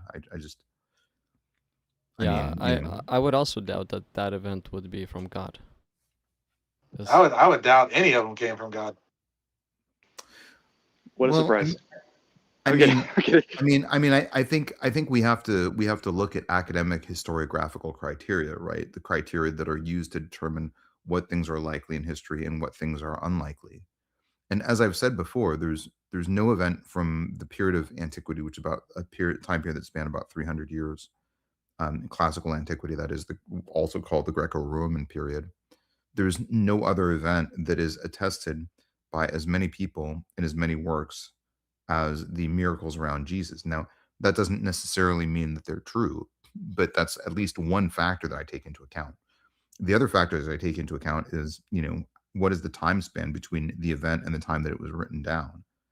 It's it's actually there's roughly as many witnesses to the miracles around Jesus in the New Testament as there are from Mormonism. And Mormonism came about something like basically, 17, 1800 years later. So I mean, I think at least from a historiographical standard, you can look at, these as important qualitative and chronological differences. I have a question about that. I've been wanting to ask you this question for so long now. Yeah, go ahead. And it's gonna sound like I'm joking, but I am serious. Um, you're talking about the writings from antiquity. You're talking about like how there's X amount of writing. And you just said that doesn't prove that it's true, but it's just like it is interesting, right? Yeah, that's right. Yeah. Would you now like I said, it's gonna sound like a joke, but do you take that same opinion of like stuff like mermaids? No, but I don't know. I don't know that there's anything about mermaids that is convincingly true that hasn't already been like thoroughly vetted and discussed by, like, I mean, for instance, like, there are, there's stories of like Bigfoot, but are those sightings of Bigfoot real? No. But is there evidence that some of the sightings contain elements that are veracious? Yes, right? Like there's discussion of dragons in the ancient world. Does that mean there were literally dragons? No. But it's likely that they found dinosaur bones, and there's really good scholarship indicating that. So you have to look at things, selectively, carefully, but using even and academically historiographical criteria. I'll give you, like the Bigfoot thing, right? There's the abominable snowman is one it's a Yeti, right? Now nobody believes that it actually existed, right? But a lot of those legends came from China, right? And when we went to China to study those legends, we found literally Bigfoot's teeth, dragon's teeth, sitting in apothecaries. And when we looked at those teeth, they were the remnants of Gigantopithecus, right? And then we put two and two together. We said, okay, well, there's components of things that are true, and there's components of things that are false. But there's a lot of reasons why you have to parse these things out. Like one of the reason why I talk about this is people commonly say, oh, you believe in Jesus, therefore you believe in Bigfoot. No, they're qualitatively, quantitatively in totally different categories. You know, for instance, like no one ever interacted with no one ever had a conversation with Bigfoot. No one in history, not a single witness says I sat down and chatted with Bigfoot and he gave me these teachings, right? So I mean, I saw something remotely in a mountain, in the shadows, in the dusk hours. That's that's what do you do with that? Not much, right? But I saw the bones of the Bigfoot. Well, now that gets more interesting. Let's look at these bones. Oh, okay, they're actually the remnants of Gigantopithecus. Okay, well that Gigantopithecus was like a giant ape. So I Yeah, think I know everything you're saying. It's just the thing is that I would argue one, or at least for the Bigfoot thing, that sounds like there were Bigfoots. They were just giant monkeys, So, it's like so that's not that weird. But with the mermaid thing, there's been no evidences of actual mermaids, But there has been plenty of independent writings of people seeing mermaids, mainly sailors and stuff. And I'm not arguing for mermaids to be true, but but my point being yeah, here but is that like if you look at those sightings, number one, a lot of them are likely explainable as actual marine mammals. Number yeah, and two, I agree. yeah. But what I am saying is that yeah, I agree to that. I'm not like I said, I'm not here to argue mermaids, but but what I would say that the reason like I'm likely to believe that was those things because those things do exist, and evolutionary we know it's like pretty slim that something like a mermaid could exist. Not impossible, but very slim. But we do know things that look like mermaids exist, and we know that they're in these areas and blah blah blah blah blah. So it's like easy to come true. But like, and I know that you would, like I said, I'm never here to argue per se if Jesus existed, but like it's the mythological problems that I have the issues with. So it's like I would say that like when we look at like the same way with like when we look at mermaids and the Yeti, and it's like we look at it, is there a natural explanation? Maybe, but there's not an actual giant monkey hiding in the woods that's invisible. That's one of the theories. But there's no such thing as actual mermaids. Those were just manatees or whatever.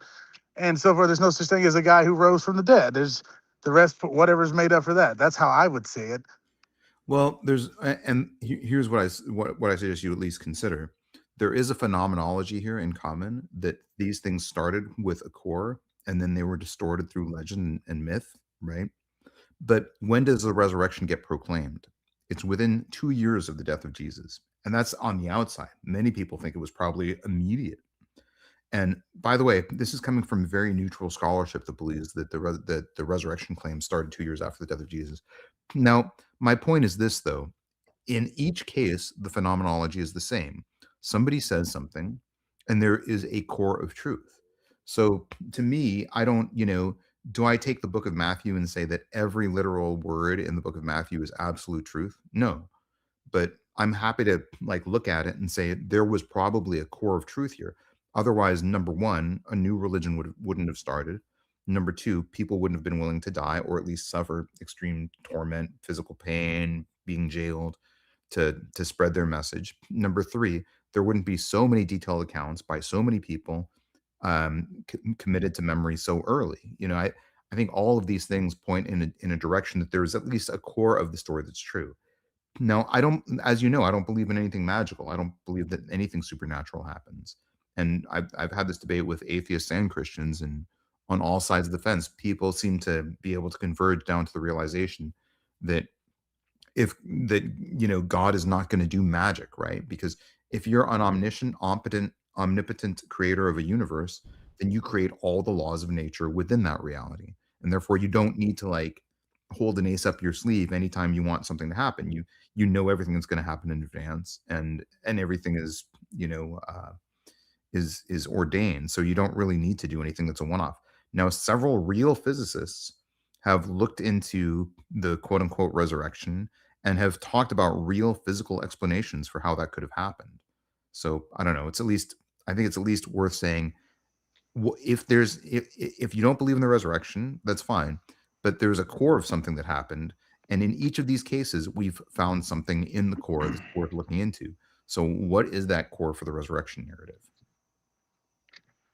Yeah, I get all that. Let What me I will say to let that, me because we got to move on. Yeah, I know we got to move on. Let me just tell you one more thing. We know that religions start. We know that they start sometimes from good explanations or fantastical things that happen, right? But here's one example. We know that the cargo cults were a religion that formed in the Polynesian islands, right? Now those happened because, now this is an anthropologically demonstrated new religion that formed. So what was the miracle account that gave rise to that new religion? Well, it was a visitation from soldiers, right? Now those soldiers weren't gods, right? But they were bringing technology that was 1,500 years from the future relative to the technological level of the Polynesian islands. Here's my point. That tells us that this religion started because there was an event. We can look at many religions that started because there was a clash between cultures, often with a huge time gap. So what is the equivalent of seeing an aircraft carrier, when you're Polynesian, that happened to Paul and Peter? In other words, there must have been an inciting event. It could have been something tantamount to encountering technology from 1,500 years in the future, but it had to be at least something like that. Otherwise, there wouldn't have been a core nucleus of people, and people wouldn't have followed the new religion. Yeah, I mean, like I said, a natural explanation never does anything for me. But like, that's like I would expect an actual explanation. That's what I was saying to them earlier. It's like all we do is when we find something out, it always seems to be resolved with a natural explanation. So I mean, it would proceed that probably most things are going to be solved by that. But what I would say to any of that, so then we can move on. Does anyone else have anything they got to say, or? Yeah, I pretty much agree with that. Majority of the miracles that happened, God used a physical realm to create them because he knew of the way he designed it, and he knew what to implement in order for such events to happen. But there are few spiritual events that we as human beings we will never be able to get to know them. I didn't mean to sidetrack you too much. I have more to say on this topic, but I'm happy to defer to the flow of conversation about LDS or whatever. Okay. Well, it was we're talking about the origins of religion, not specifically of the LDS, but Professor Chimp, he's comparing my view to BBN's view to his view, and we're just talking over the views. Okay, so the next, or let me see here, the last point. Well, we spoke about the last point. Okay, so next slide, Professor Chimp, you're there? Yep. Okay, so some epistemology, sensory Which is data. yeah. So it's epistemology is the hold on. It's the I'm assuming Tavo and probably BBN know this as well. It's just like the study of how we know things, like how do we justify what we believe in and stuff like that. So this is just going over some of that. So obviously one of the sources of knowledge that we have is sensory data, which can involve direct observation of things. Wait, hold on, go back. Go back. Go back more. Yeah, it's fine. So, do you guys know what incorrigible means? Incorrigible? Yeah, sorry, I pronounced it wrong. I personally don't. But I'll see what the meaning is. Anybody has the meaning? I'll let Professor Chimp go ahead. So pretty much, you probably heard the saying, "I think, therefore I am." What it pretty much means is because I have thoughts, I can think. Therefore, myself exists. Like I exist. So pretty much everything that you experience inside of your mind, you can be 100% sure that it exists, that your thoughts excel, the thoughts themselves exist, and therefore you exist. So that's pretty much what, once you directly have an experience of something like the color red, you know for a fact that you are experiencing the color red. However, if you had a dream or something, you know for a fact that you are having a dream. But it but and when you're having the dream, you think that it's real most of the time. You think that it's real. But when you wake up, you're like, oh wait, that was just a dream. So it's 100% true that you had the dream, but it wasn't. And the dream itself was real, but it wasn't the actual reality the waking reality. So does that make sense at all? A little bit. I mean, the only thing that you're going to get a lot of feedback on this from people is when you get into like the concepts of hard solicism. But I generally get what you're saying. Yeah. Okay, me too. I genuinely understand. I mean, it makes sense to me too, but I mean, it goes back to like what I was saying about the cargo cults in the Polynesian islands. Like to me, we have a reason why Joseph Smith would have started a religion, and it's a reason that many other people have started religions for, and it's frankly like sexual promiscuity, and we know that that is a good motivator for cults to start, and we know that there was at least some motivation of that in Joseph Smith's teachings. So to me, it's like we have a phenomenology, we have other examples, everything sort of lines up. I Like, mean, there's tons of evidence. Sorry, I don't want to derail the conversation again, but I think very it's very a lot more complicated than that. Like you could definitely argue that. Like I'm not going to deny that that's a possibility, but we can do this in a future conversation about LDS if we want. But sorry, Serge, you were going to say something? yeah. So the next thing is spiritual experience. Yeah. So I don't think any atheist denies that people have like authentic spiritual experiences that they think is legit. They think it's real. I don't think they deny that. They would disagree that it's legit, but they would still agree that they had that experience in the first place. Does that make sense, Vivian? Or you would agree with that? Yeah, for sure. I believe people believe in their experiences. Yeah. I've tripped on acid before. I know, like I've had some experiences, and I for sure went through them. I don't know, they were just chemicals firing in my brain and making it all up, but I went through it. Yeah. So what my point is with this is that like we can have spiritual experiences or people can have them, but it's kind of up for interpretation whether it was legit or whether it was imaginary or Well, hallucination. I would say it's not up for interpretation if it was like anything but their mind, like that. It's just their mind. They're just having an experience. They're feeling things. Sometimes when I'm like chilling outside, like we went camping a couple weeks ago. I'm looking at the stars. You get like a goosebump kind of feeling. You're kind of feeling like we start thinking about this weird planet you're on and how wide everything is, and like the star. You kind of start feeling connected. You can have these experiences, but they're just your feelies. But that doesn't mean that you can't hear a voice and whatever. Like you could literally hear that. That doesn't make it's real. Because it's like, oh, there's plenty of people. There's someone who's like, I heard Jesus, I saw Jesus. And there's like another person that's like, I saw Ra, I saw, it's like, so it's more likely that these people are just seeing things that they are familiar with, and for whatever reason, something's triggering in their brain. They're having this experience.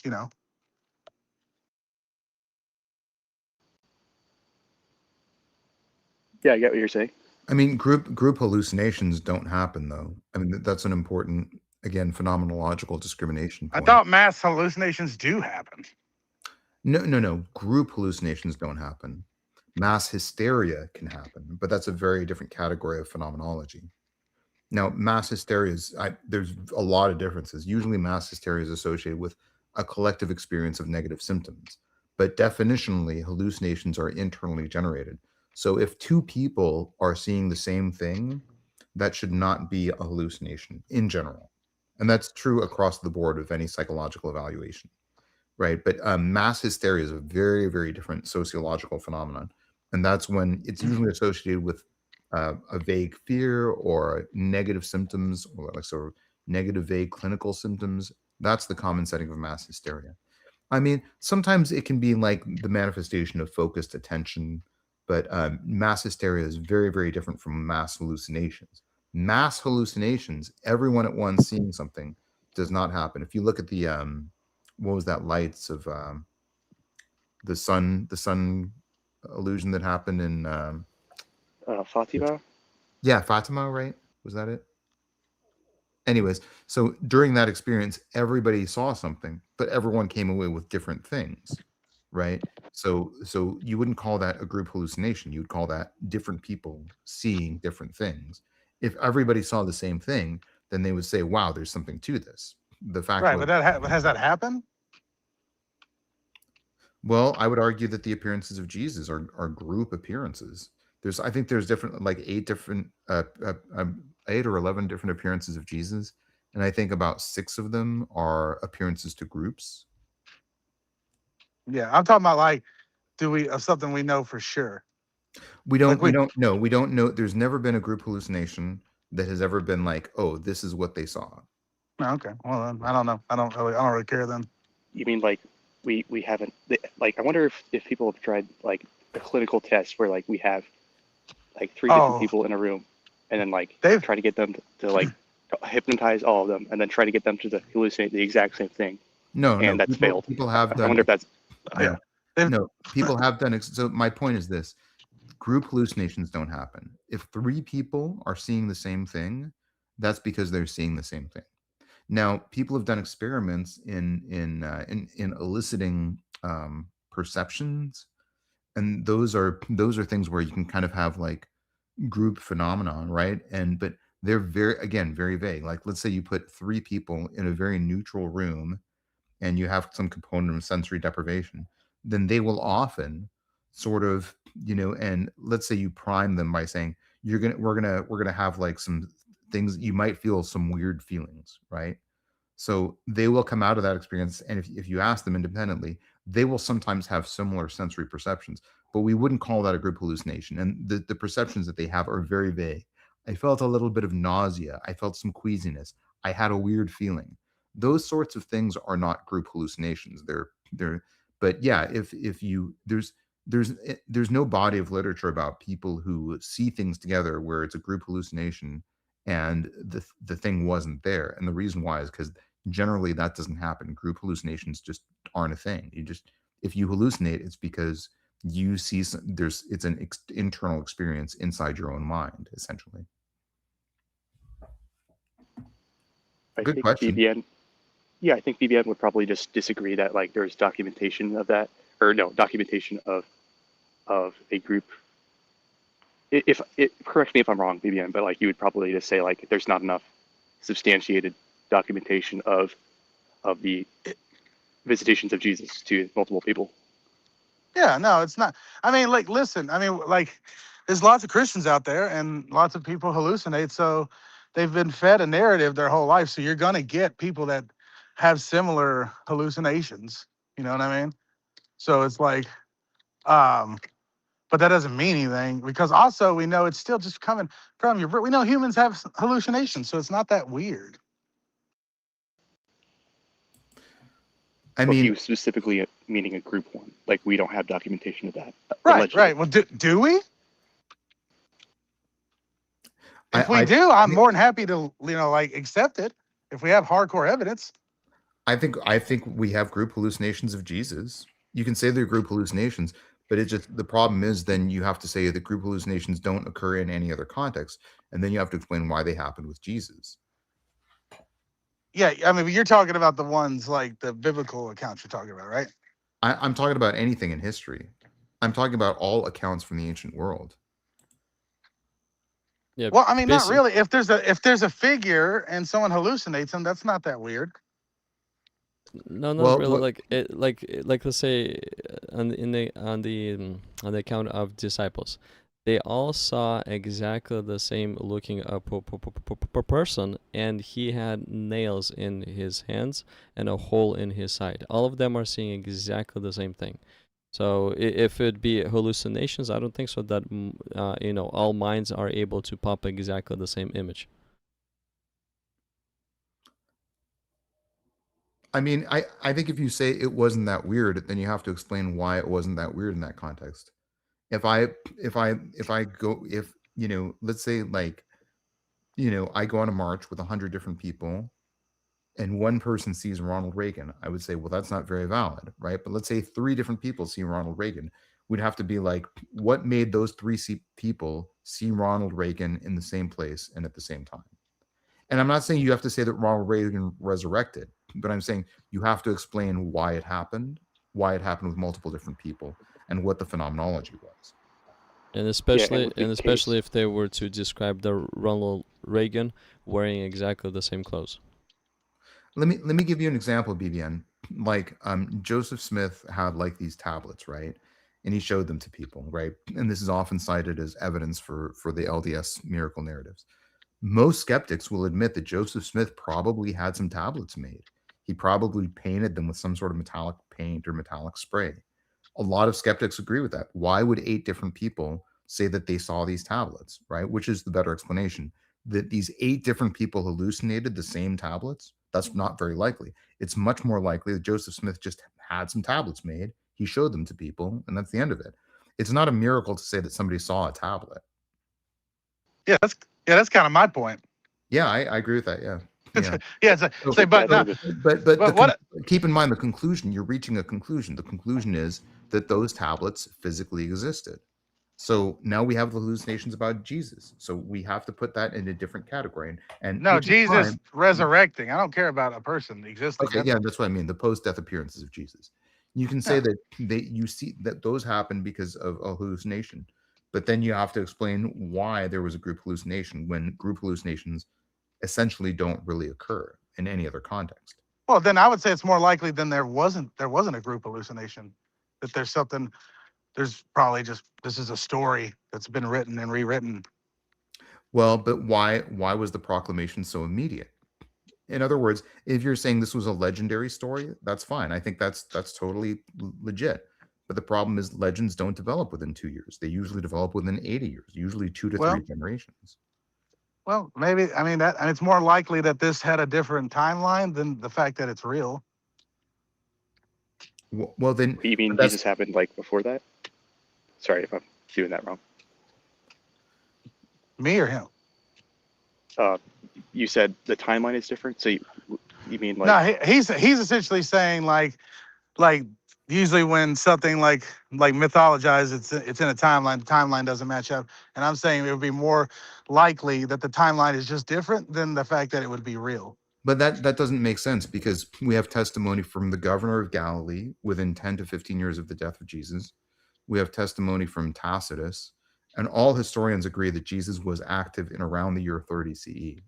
So the timeline, there's very little flexibility in the timeline itself. We just, It's still more likely than the fact that someone rose from a magical death. okay. Well, I mean, I guess, but then you're denying historical and frankly academic historiographical evidence, and you're denying the historical consensus, and you're doing it to enforce a pre-existing metaphysical conclusion, which is fine if that's what you want to do, but that's not scientific. Well, what You're I would basically say just is saying I'm going to reject whatever data doesn't meet up with my expectations, rather than explaining why it's there. no. What I'm saying is that if any of this mattered, it would already have done something. So it's not like ultimately it created a religion that spans the world now. Yeah, but it spans the world because the people spread through and killing people and making them believe their religion. Well, that's So okay. Not Christianity. That's definitely not That true. was my yes, previous slide. Christianity. No, What the That was hell my do you previous think? slide. no, BBN, Yeah, that's what? absolutely not true. Okay. Oh, the And that- Crusades isn't true. Okay. That yeah, was my yeah, slide. yeah, That yeah. was my slide, Just bro. let me finish my point because it's an important Sorry. one. Look, Rodney Stark, and we'll get back to your slide. I'll just leave you with this point. Rodney Stark and virtually every other historian understands that there was a rapid expansion of Christianity in the ancient Roman Empire, much before there was any militaristic push for Christianity. Moreover, we all understand that there were several emperors before and even after Constantine who tried to quash Christianity with various means at their disposal. And emperors of Rome could not quash this movement. Now, this was before anything was militaristically spread. Now, I agree with you. At some point, colonialism, imperial conquest, the Crusades became the predominant factor of how Christianity spread. But that doesn't explain the first 300 years of Christianity. I mean, Okay. Cool. I mean, No, this BBN. is historical consensus. I'm not spouting off. I'm not. I know, man. But here's. I'm not trying. Look, guys. I love you guys. But like, so what? Like, where does this get us? Where does this prove? What does this do? What does this actually change? It changes nothing in reality. Like, these are just stories, and we're talking about stories. That's why I don't like to get in the mythology of this stuff. Because we're just talking about stories. And like, where does this really get us? Stories arise for reasons, and it's okay. Sure, but they always are natural reasons. Okay, well then you have to. I'm just saying you have to find me a natural reason why these stories arose. I don't know. Actually, you don't. You have to prove the other side. No, I don't. I just have to say where is the explanation. No, that's not how burden of proof works. I'm not. Look, I'm not making any claim. As you know, I'm not theologically committed, but I'm saying I don't see in front of me a really good explanation for how this stuff happened. I'll say the best explanation that's been advanced is post-bereavement hallucinations, okay? But if you've studied that literature at all, you realize very quickly it doesn't match up at all. And that's the best explanation we have. My point to you isn't like, look, you have to believe, you have to abandon your pre-existing metaphysical condition. My point is that you have to at least look at this stuff and admit that you don't have an explanation or come up with an explanation. But if you just say, I don't care, it doesn't make sense, and I'm going to ignore it, then that's it's not going.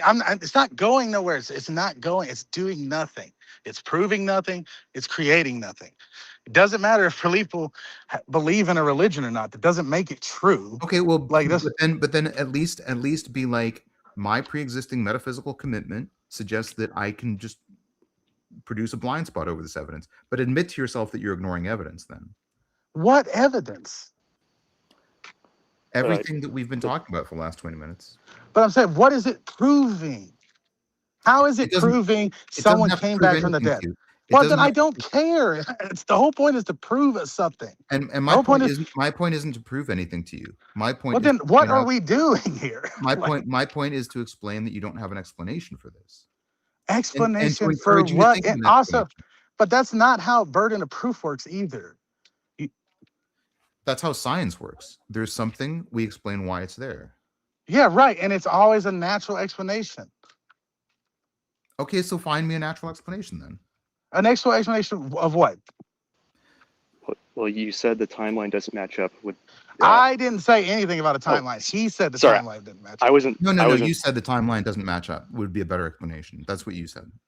Yeah, it would be a better explanation than somebody came back from the dead when we know that's not how life works. That's fine. But then how are you different than the people that you criticize who argue against evolution, right? You're excluding evidence because of your pre-existing belief. That's not well, mainly because that's not evidence. There's a historical consensus of what the timeline was. You're saying it's more likely that the historical consensus is wrong. You're saying this scholarly evidence should be thrown out, and the reason why it should be thrown out is because it doesn't meet my pre-existing actually, no. You're actually just saying that there's no way that the timeline it comes in this amount of time.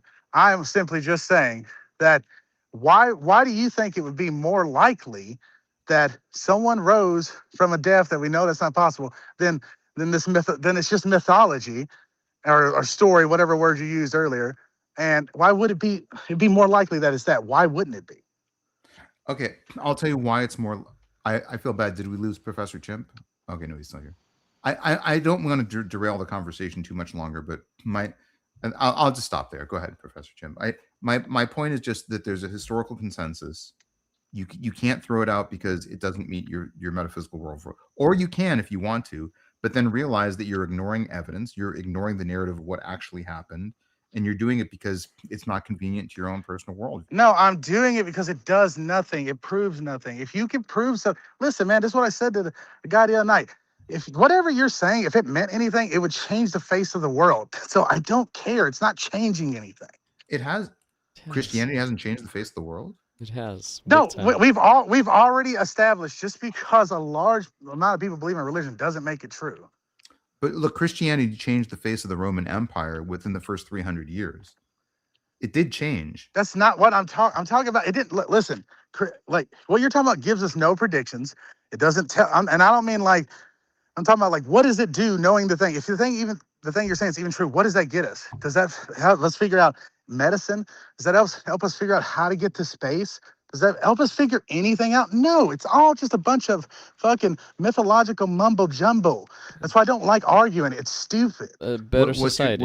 What's your categorical definition for mythological mumbo jumbo, though? Because it's simple. Is it just stories of stories like every other story?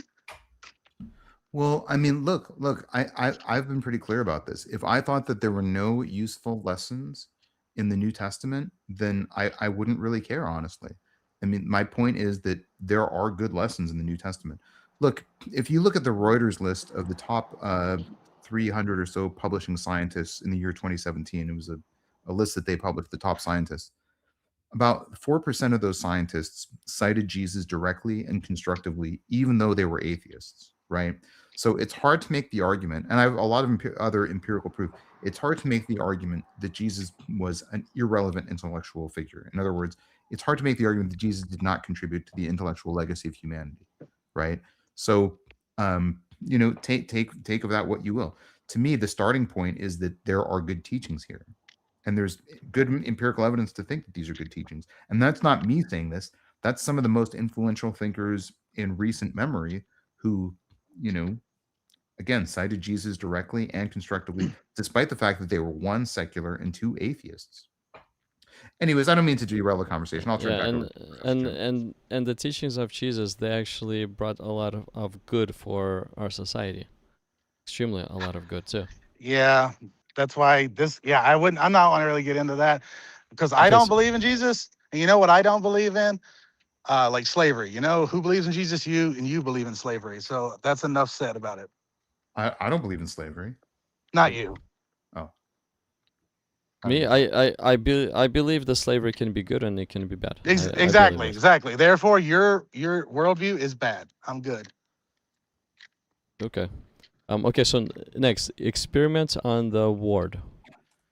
I just want to use it really quick. That's an example of like why Christianity is bad, because this is what you get. You get people like that versus someone who doesn't believe in silly shit like that and will never enslave and just say and will denounce slavery on every shape. Okay, well, you admit that there are people in the world who believe in slavery who are not Christians, right? Christianity isn't the cause of belief in slavery. No, I'm not saying. I'm saying when you get people that go through silly, like he believes in that silly shit because of his book. He wants to justify it because of that silly book. Not specifically about the book. The book doesn't advance the slavery in the New Testament at all. It actually the New Testament and the Old Testament are open from cover to back. Slavery books, bro. The New Testament, it discourages slavery in general. No, it doesn't. No, it doesn't. But that's going to derail us anyway. But it does. We'll save that for another live. Yeah. So experiment on the ward. See John 7:17. Yeah, pull that up.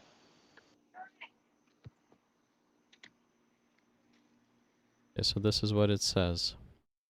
If anyone wills to do his will, he shall know concerning the doctrine, whether it is from God or whether I speak on my own authority. Yeah, so pretty much what Jesus was saying was people were accusing,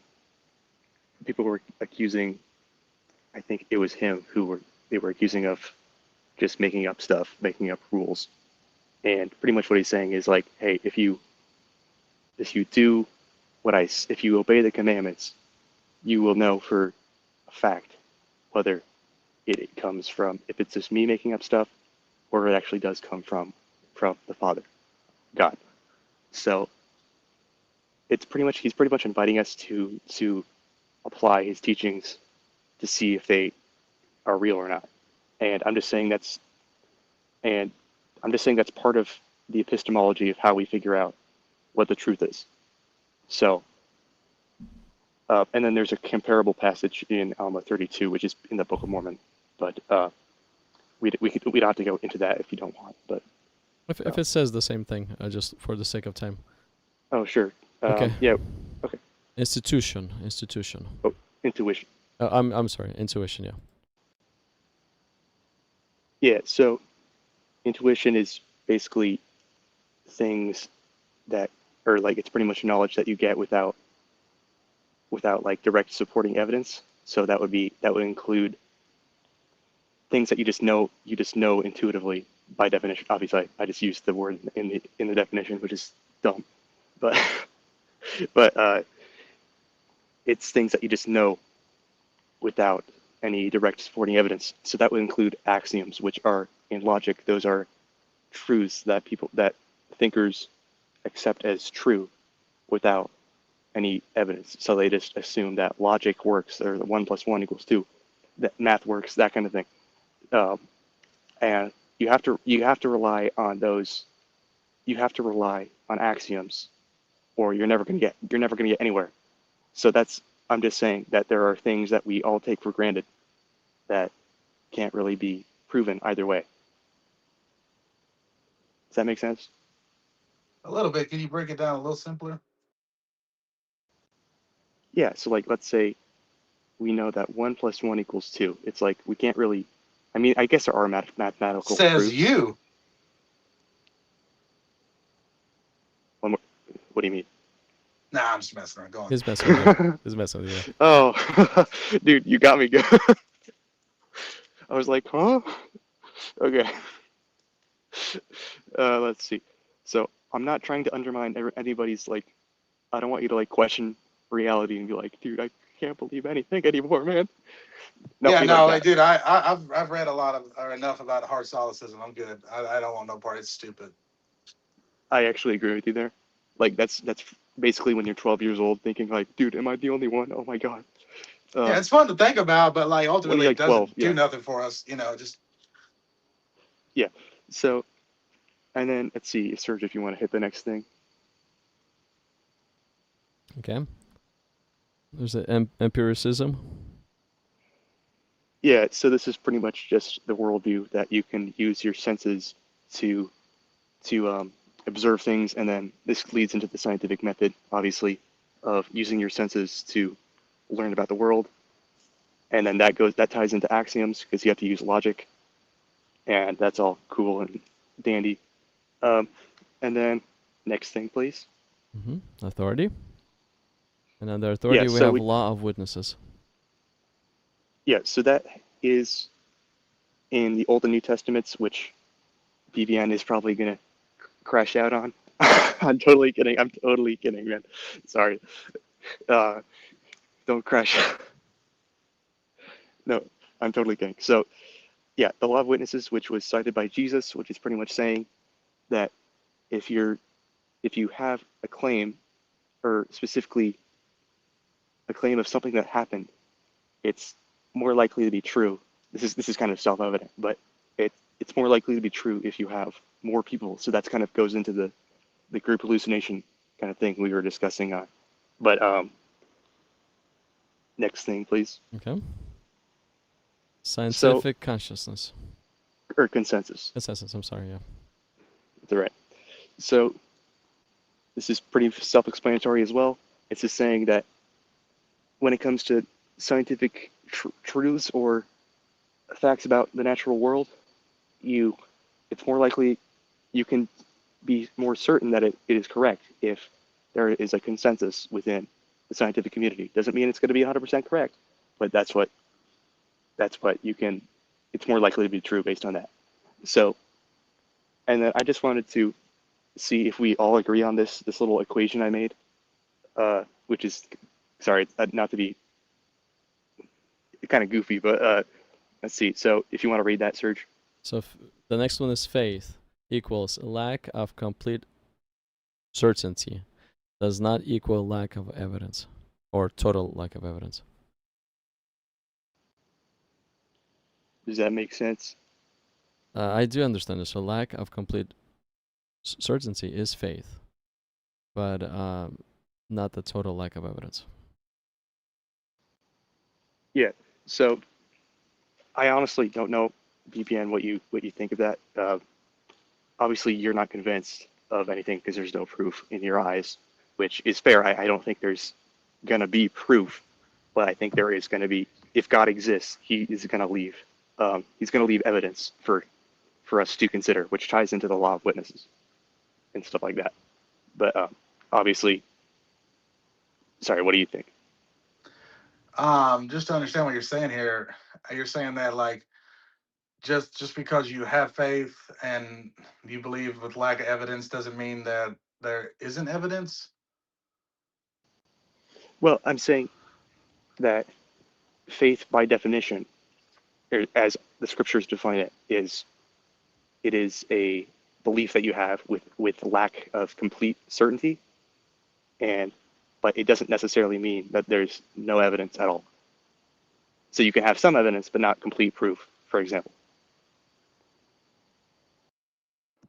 I mean, yeah, I guess so. I mean, like to me, like faith just simply means like believing something without evidence, and that's where it begins and ends. And yeah, that doesn't like you can believe that you know anything. You can believe that your wife loves you, even though like your evidence is only like like we have evidence knowing that like just because she seems like she likes you doesn't mean she does like you or love you. You know what I mean? Like I don't really. I mean, like, but I just simply see faith as lack of believing something without evidence. So outside of that, I don't have an opinion on it. Yeah, I'm just saying I think that's what the scriptures indicate. Like obviously, um, well, I'm not sure.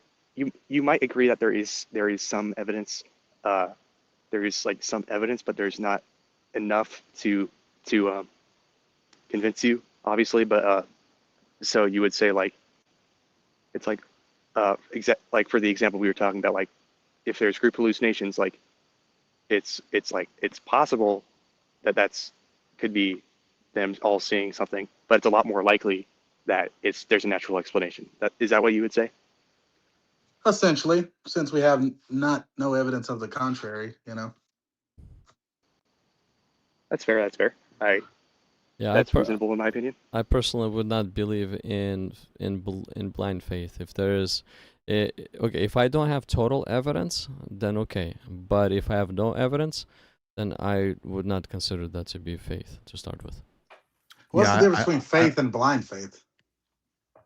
Blind One more time? faith is just agreeing with something without understanding it, and real true faith is you have some kind of a backbone. Like let's say gravity. I believe in gravity because it's been tested. If every single time I drop a ball, it always goes down, or I release a ball, it always goes down. So it's like there has been at least some tests. We may not have all complete 100% tests in that field, but we tested, and every single time we would test it, we would get some kind of evidence back that it is the truth of whatever we're testing. I would agree with you, Serge. I don't think people should believe without evidence. I think if your only reason for believing is blind faith, then why? Yeah, and also, why else would Jesus cite the law of witnesses if not to demonstrate like there is a degree of external evidence that God will establish? Why else would he do that? Okay, next one. It applies to anything not incorrigible. I don't know if it's incorrigible or incorrigible. I don't remember. It's incorrigible. Incorrigible. The font is really small, so I'm having trouble reading it. But I think it means incorrigible. Yeah. It's incorrigible. Yeah. These are your slides, Professor Jim? Yeah, I made them like last couple days. What are you a professor of, if you don't mind me asking? Dude, I made the username. I made the username when I was 13 because I like science and I like animals. So it's just Professor Chimp. Oh, okay. I'm not an actual professor at all. No, dude, I'm just a regular dude, man. Well, don't worry. Professors are just regular dudes usually. I mean, but they have a board of people who approve of them, which I don't have. So besides my Yeah, family. I'm just saying they're not like it's not like they're mythological creatures. I'm a professor. Wait, dead See, ass. and he's right here. That's awesome. Okay. Okay, so Got the applies to Nice. box. anything not incorrigible. So even a face-to-face divine visitation could be a hallucination. Yeah. So like, if you want to have straight up proof, then probably what people would point to is like God himself coming down and being like, "Yo, I'm real, bro." But then even that is like, hold on, am I hallucinating right now? Am I dreaming? Like that's always a possibility. Like it's 100% a fact. It's 100% a fact that you're having that experience inside of your mind. However, whether it is a legit experience or an external entity, then it's kind of up for interpretation. Mm-hmm. Mm-hmm. Okay, so the next syllogisms. Disclaimer: I may unintentionally be misrepresenting the opposing view. Apologies if that's the case. Okay. Yeah, I just put that because I made this today, so I was kind of, and it's very complicated. So I just don't want people to crash out at me because I messed it up. So I'm yeah, go ahead and crashing read that. really hard. So P1, humans make up stuff plus mistake things all the time. Sorry, BBN, what were you saying? I said I'm gonna crash super hard. Oh my. Yeah. Soon. All right, go ahead and read that. Sorry. Okay, so again, P1, humans make up stuff plus makes mistakes things plus mistake things all the time.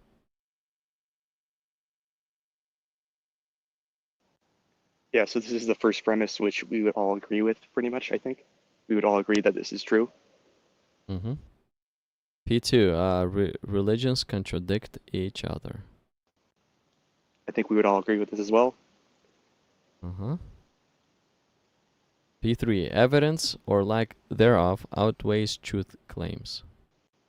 So BBN would agree with this.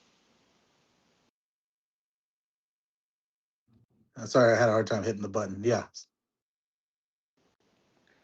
Yeah, so this is BBN's. This is the syllogism I made representing your view. So go ahead and present the conclusion, please, Serge. Okay, so the conclusion: religion is probably made up. Okay. Oh, sorry. So you keep. Sorry, I have some hidden stuff in there that is getting gradually revealed. So you clicked on the link on accident. So just click at the top. Okay. Okay, So so that the is P1 is scientists get things wrong, including fraud, but we don't throw the scientific method. yeah. So to be completely honest, I don't know if this is an adequate commentary, but I just put that because what is it? I just put it because people might think like, oh, because BBN might think, oh, because people make things up all the time. Like, how do we know that religion isn't just being made up? And that would lead into the P3. That would lead into the P3.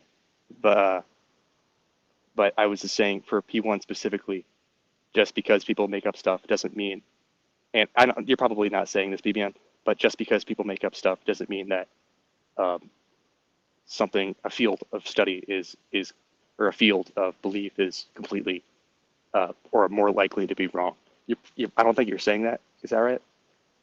Yeah, no, I wouldn't. Of course not, because like I mean, there's been plenty of people that have been wrong or just made something up and been lying. But usually like creationists try to use like for well the creationists that go against like evolution try to use like Pilktown Man or whatever is the guy that they made up they found these teeth, they're like pig teeth, but they made up this whole thing. And but even at that time that really wasn't that blown up, and there's skepticism. And then the overall point of that was like we found out that that wasn't real using better science over time, you know. So it's like we always, when we find something's wrong or lying, we always seem to find an actual answer given enough time, you know, and it always is a natural explanation. So ultimately that would be my point. Perfect. So yeah, I just put that down because um, like maybe more unsophisticated people might go towards that thought process. But again, I just made this I like today, so I don't know. Anyway, so it would come down to P3, that whether P3 is true or not. So which is that evidence or lack thereof outweighs the truth claims made by every religion. Anyway, um, let's see. I think, Serge, you could hit the next thing.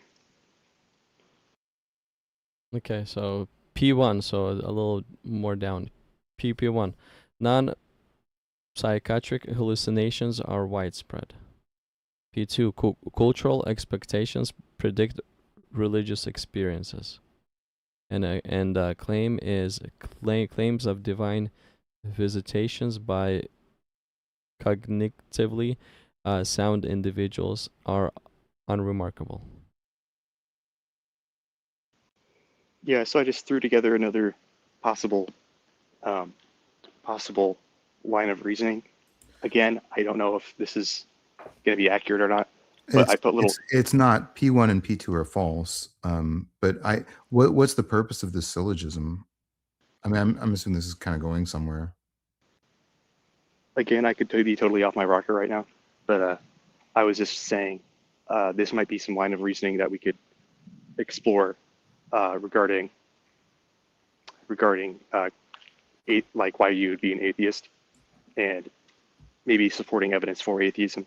So I actually derived those. That's why I put links on there, or they're green, because I derived that from some studies, but I could be totally Well, I could be yeah, I mean, misrepresented. so there's three problems. Number one is P1 is false. Number two is P2 is false.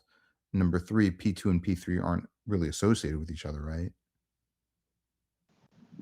Well, there are two different lines of evidence. But I could be totally wrong on this. Well, so here's the thing: a hallucination is a sensory experience without an inciting stimulus, right? That's definitionally what a hallucination is. That doesn't produce any kind of religious idea, right? A delusion is a fixed false belief. So you'd have to say that delusions are widespread to justify the syllogism. Maybe I'll have to Yeah, think about that more. delusions are not particularly widespread, but When I You could be right. This could be like a small fraction of the population. I'd have to look at the study again. and it But depends on the context. If you're saying are hallucinations widespread, the answer is no, not really. Like I've never hallucinated. Can you get me to hallucinate? Yeah, like if you keep me up for 48 hours straight, eventually like 90% of people will hallucinate, starting around 50 hours of sleep deprivation. So, but would you call that a widespread thing? No, because people aren't usually up for 50 hours. So, I think this was specifically looking at like people who hear voices who have, but who don't have any delusions, or they don't have any, like it's not connected to any like psychiatric disorder. And so it's just like kind of benign.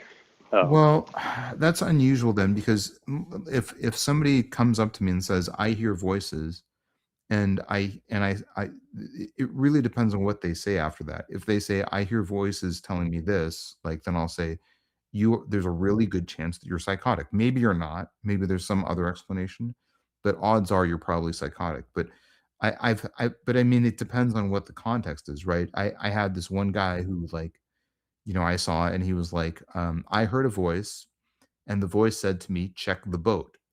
And he was like, there's something wrong with me. I don't have a boat. What is this voice talking about?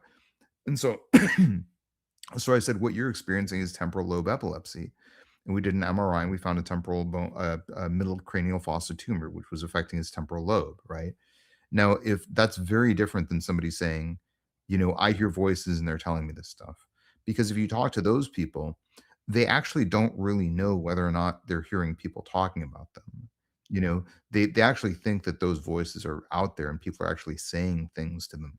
You know what I'm saying? So it's a very different experience than people who say, I heard a voice, it said this, and I immediately knew, wait, something is really wrong here. That's a very different experience than somebody saying, oh, that person has organic brain pathology, which is also very uncommon. If somebody is saying, I heard a bunch of auditory hallucinations and I know they're hallucinations, then I would say, okay, you're having some experience. It's some kind of it's due to some probably organic brain disease that we're going to find a solution for. If somebody says, I heard people talking and then I looked around and there was nobody there, but I still heard them talking about me, that person is probably going to be schizophrenic. So it's not like normal people. There's no normal people who would be in those categories. I don't know if that's helpful to you to sort of understand those things. But again, just having a hallucination will not change any belief for anyone, right? If I give you a bunch of drugs and they make you hallucinate, you don't emerge from that experience with any kind of a new religious belief. You emerge from that experience saying, I was hallucinating, right? And most people who have hallucinations know those aren't, depending on the source, they know they're not real, and if they say they're not real, then, that's by definition, they don't have a delusion, they had a hallucination. Well, I wasn't saying they are delusional. I was saying that they, I think they had I think there was a way that they tested whether it was actually stemming from a brain misfiring or a brain something malfunctioning. I think they were able to test that whether it was actually benign or not based on that. But once again, would have to relook at the studies again. I think I was just throwing this together because I was just thinking, I was just kind of brainstorming some No, stuff that you. that's okay. I don't mean to pick it apart. I'm just adding some information that maybe people will find useful. Yeah, that's fine. That's fine. Serge, if you wanted to read the commentary, obviously, if my P1 and P2 are inaccurate, then this might be not useless, but go ahead. Sorry. Okay, so the commentary is this may presuppose they are hallucinations rather than legit spiritual communication. Okay, and I mean, that could what is it? That could be contradicting what I was thinking with the delusion thing, because how do we, if someone has well, if they have a benign, they've studied their brain and it turns out oh, there's nothing wrong with your brain, but you're still having these hallucinations and you think they're real, then how do we know that this is not just an actual legit divine communication, for example?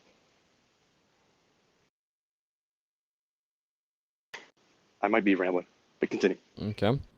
So the comment for the P2 was, this may reflect that an openness to experience catalyzes a revelation. Yeah, so that study was pretty much saying that different societies, so this was across Africa, China, different countries, it was talking about people who are more, not superstitious, but people who are more open to the spiritual realm are more those cultures are more likely to have those experiences, which is not that surprising.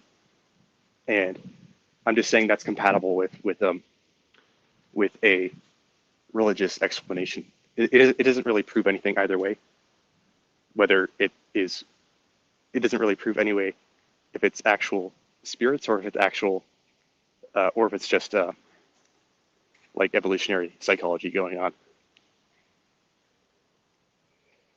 Okay. I don't know how useful this exercise is, but I just thought of this. Okay, and comment on. Am I delusional? I'm kidding. I'm kidding. Oh, bro, all of us are delusional in our own way. So the claim, so claims of divine visitation. So the comment over there is shared auditory visual experiences are rare. So shared auditory and visual experiences are rare. I mean, I was saying this might be a false equivalence, and this actually ties into the conversation that Tavo and BVN were having, which is like pretty much it's undocumented that we have what do we have? We have multiple or a shared group hallucination, especially like a coherent auditory, specific auditory visual hallucination, which would suggest that this is, since it's a rarity, it would probably suggest that it is like they actually did in fact see the same thing, rather than all of them hallucinating and happening to describe the exact same thing. But like that might ignore. Honestly, I'll have to do more research, but it might ignore things such as memory contamination through like talking about it and stuff like that. But like it's complicated. Anyway, if you want to, am I I'm rambling? I might be rambling. I'm happy to talk a little bit about the memory contamination literature if there's questions. I can't hear you, Tabo. Oh, you didn't hear that? I said I'm happy to talk about the memory contamination literature if there are questions that I can answer. Can you guys hear me? Yeah, I can hear you well. I can hear you. I Yeah. can hear you now. Um, honestly, my phone is almost dead. So do you want to keep moving on? I'm sorry, man. Okay. So Plug that bad dude up. syllogisms continued. I don't want to wake up my family though. Wake everyone up. Guys, you have to hear my podcast. So P1, the Millerite great disappointment demonstrates how a sect can continue despite a major blow to its truth claims. Yeah. So pretty much what happened with that was, honestly, I'm not an expert, but I'm pretty sure these people were like, "Hey guys, the second coming is going to happen on this hill, on this day," and then it turns out and then they go up on the hill and nothing happens, and then later they reinterpret it like, "Oh guys, it was like honestly, I don't want to dump on anybody's religious beliefs, but they were like reinterpreting it and stuff like that, like I bet they were like sincere good people, but like they were like just kind of duped, and we can obviously go into like LDS stuff and whether they were duped or not at a later point. But anyway, so that kind of demonstrates that like a religion. Oh yeah, they reinterpreted like, oh, the prophecy was actually talking about a later date, and we were just confused and stuff like that. But even though they were initially expecting it, nothing happened. So continue. I agree with that point. Okay, so P2, secular historians agree the resurrection of witnesses plus martyrs were sincere. Does that check out, guys? Resurrection witness plus martyrs were well. Most of the I would times I agree would with agree that. with that. Yeah, Yeah, most I would times I agree. agree. Yeah. Most secular historians think that the people who proclaim the resurrection were not, volitionally lying. In other words, they don't. It's unlikely that they were just making it all up. In other words, they weren't purposefully making it all up. And They believed that they had earnest experiences. Yeah. and there's no self gain from this one at all, especially if you know that you're gonna get nearly killed Or get killed. or get killed. Sure. Okay, so the conclusion is sincerity doesn't equal strong evidence of the resurrection. And again, I could be totally straw manning the other side right now, but these are, at the very least, these are just some points that we can consider, even if the syllogism isn't a very good representation. Yeah. Sincerity doesn't equal strong evidence of the resurrection. Okay.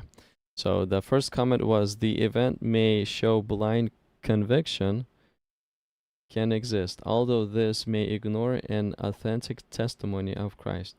Also, how expectation doesn't automatically lead to a shared hallucination. Sorry, that was worded weird. So pretty much it's saying that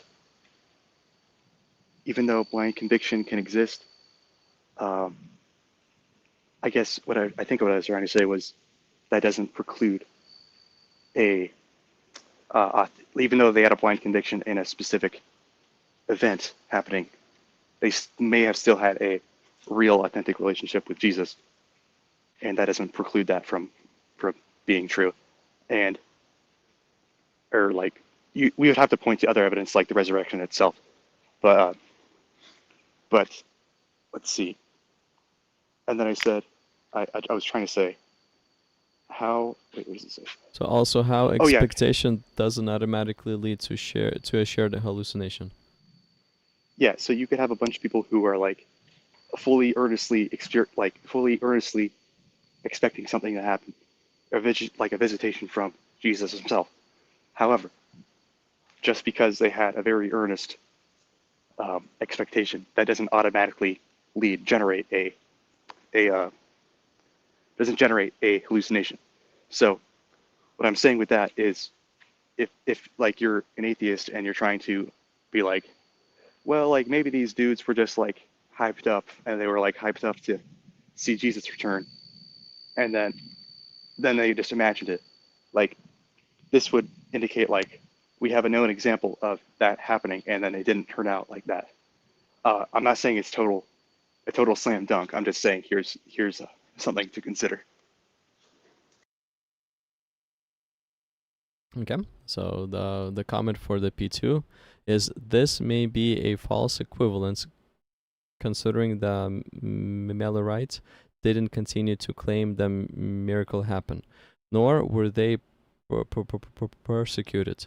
Also, they were initially expecting it. In contrast, the disciples were probably unaware of what was coming.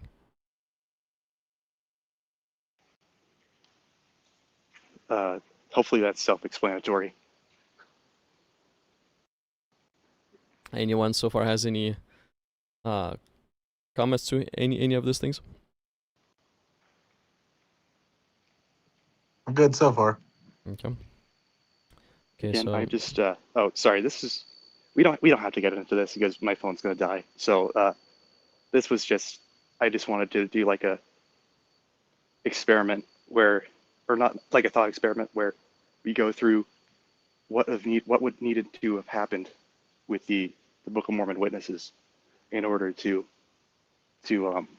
have them hallucinate and be completely like devoted to. I know like people will say, just like Tavo, he mentioned it, understandably he mentioned like, hey, hold up, they left the church. Doesn't that mean that they didn't believe anymore? And they still continue to affirm their testimony in the Book of Mormon itself. They didn't believe in Joseph anymore. Actually, a couple of them did rejoin. However, they did temporarily think that Joseph fell off the rails. So, but they believed in the Book of Mormon itself. And I just My was understanding is that the three core witnesses of the divine claims around the birth of LDS left LDS entirely. They didn't just leave Joseph Smith; they left the movement.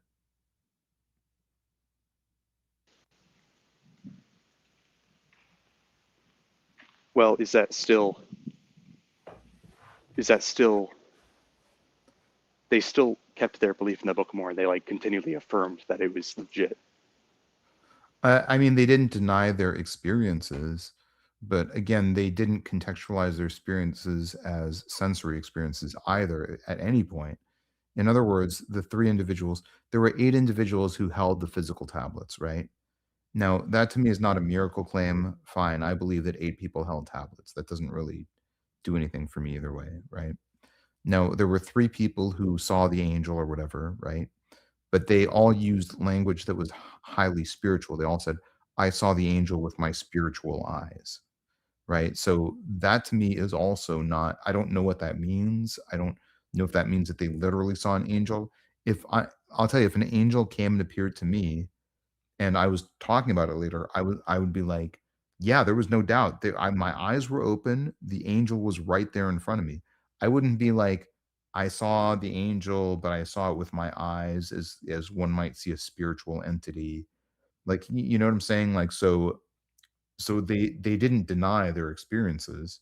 They did leave LDS, and they never really, it's really hard.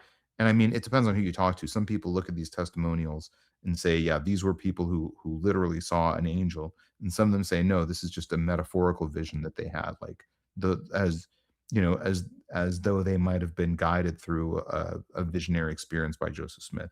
So it's hard for me. Now, the other real issue to this is these are not skeptical conversions. These are three people, all of whom are related to Joseph Smith, either by marriage or by blood. So to me, that's like, if I see a miracle and the only person who's around to see it are my immediate family members, I think you'd be like, well, wait a second, nobody else other than your brothers saw it, then that to me would be problematic. That'd be evidence of a problem there. So Yeah, that's actually, I think that's a fair point. Like that's a fair concern. However, let's see. So we don't like I said, my phone's almost dead. So we Hey, can get yeah, onto this. yeah. Wait, Professor Chip, so you don't have nobody's phone you could steal? dude, it's like midnight, my guy. I know they're not using their phone. Oh, you're That's just like playing my on me, point. right?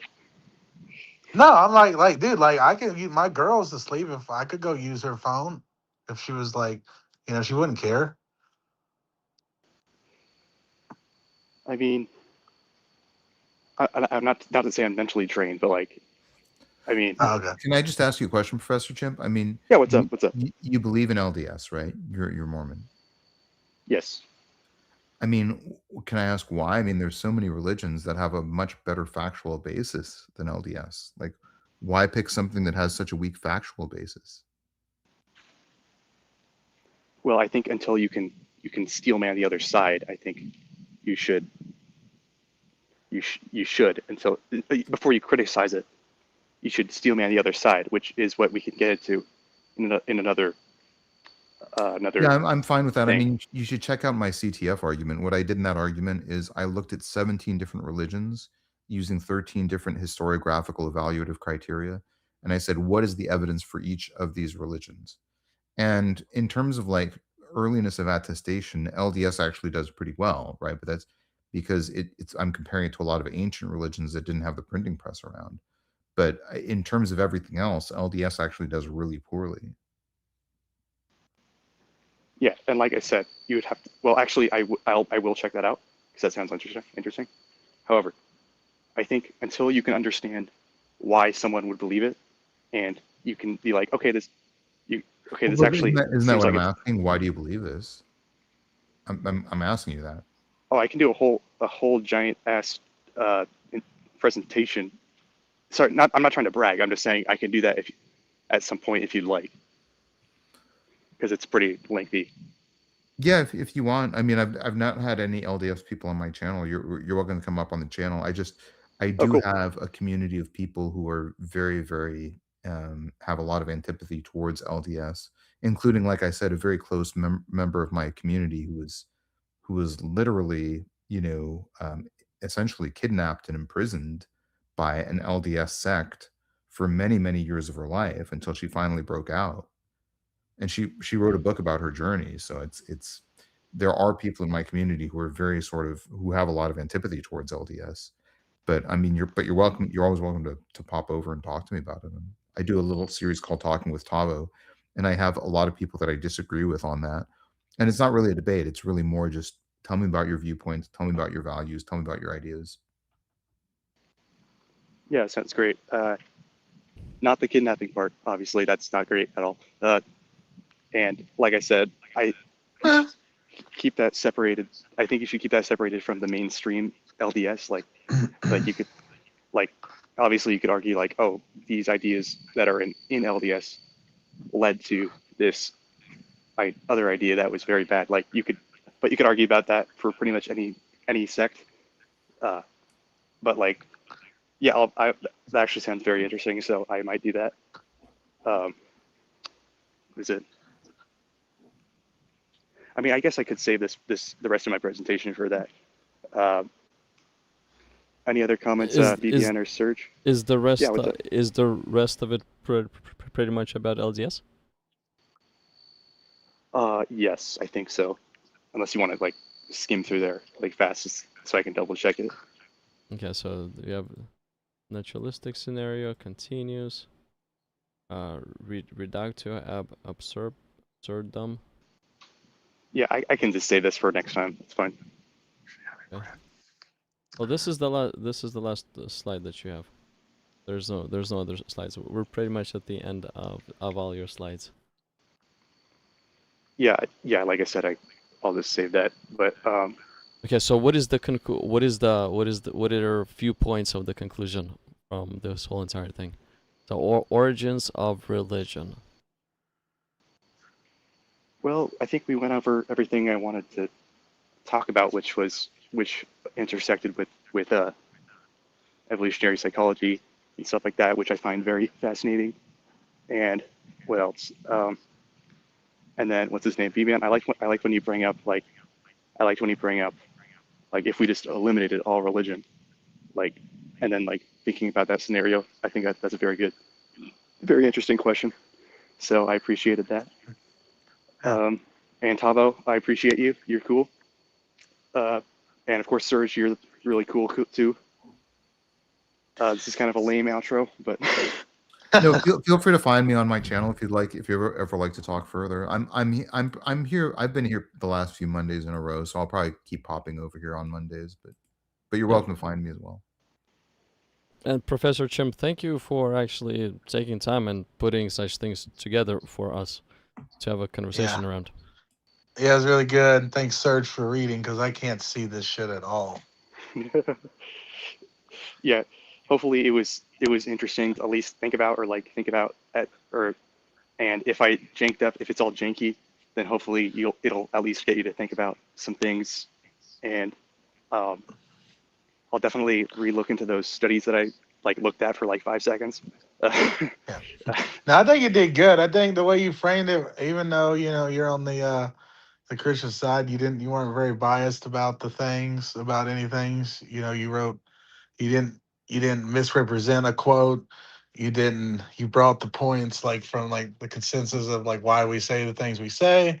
Those are the most important things. Like, and ultimately, like I always say, I don't really care what anyone believes as long as it doesn't get in the way of like just as long as it doesn't harm people, and like it's spread misinformation. I don't really care like what a person believes. Cool. Well, thank you for this presentation. It was pretty interesting. Pretty interesting. What do you guys think? Is the concept of religion or the concept of God, has it been there from ancient times, or is it one of those things that not that recently got developed, but has it been there from ancient times amongst all civilizations, or was there more an atheistic view in the ancient civilization? I think, sorry. I mean, I think that a lot of You want me to atheists would go, be or like, yeah, everybody was pretty much religious, but like now that we have hello? science, we can actually We can hear you. use Okay, I like don't know if Tavo was we gonna can go, actually or evaluate the likelihood of and evidence and stuff like that is Chimp because of still the here? scientific method. That's what I think atheists would say. Chimp is talking right now. Did you not hear him? I can't hear him at all. We can hear you, BBN. Okay, Tava, did you hear I Chimp? heard. Yeah, I heard Jim just fine. I can hear all of you. Yeah, I can hear all of you too. So Yeah, I hear. All right, there he goes. I hear everyone now. Okay. I think. Yeah, I think everybody can hear. So let's see here. Okay, well, again, thank you for this presentation. Shall we end on this note today? Because I'm gonna be driving to Nevada all night long right now. So Ooh. yeah. Anybody Hey, has any Go questions to gambling. Professor Chimp? I don't do that. I don't see a point of gambling. it's money. What do you mean? You win money. That's the point. Well, okay. Well, Money is the root of so many evils. I look at the chances. If the chances are, if I don't have the advantage in something, then there's no point of doing it. Yeah. Hey, Tavo, you there? Yeah, I'm still here. I'm still here. Yeah. Hey, real quick, listen. Hey, when I call in, I don't know why, but the sound keeps going out, so that's why I keep dropping out and then like restarting. Oh, I see. Okay. So and like I'm not just leaving. So like um next, like if you're doing the individual things, just keep an eye out for me. Like I may like move my spot, but like I'm probably gonna be there, and it just keep because like all of a sudden the sound goes out and I can't hear anything. Are you sure? Do you think that's on my end or on your end? I think it's probably on my end, but that's the only reason I keep dropping out and like redoing it is because Is like it goes and I can't. It's not on this one. It's on his. Oh, it's in his. And you use StreamYard, right? I use StreamYard. Yeah. Also. Yeah. Yeah, I've heard that people have been complaining about the latest patch of StreamYard, so that might Oh, be it okay. too. Okay. So just maybe we need to wait until they will patch it up. Yeah, so I'm just gonna keep an eye out for that next time, like next Monday, or when. Well, I'll probably also, if you do anything else, I'll usually call in too. But Yeah, I got a question for y'all. hit it. How did y'all meet Serge again?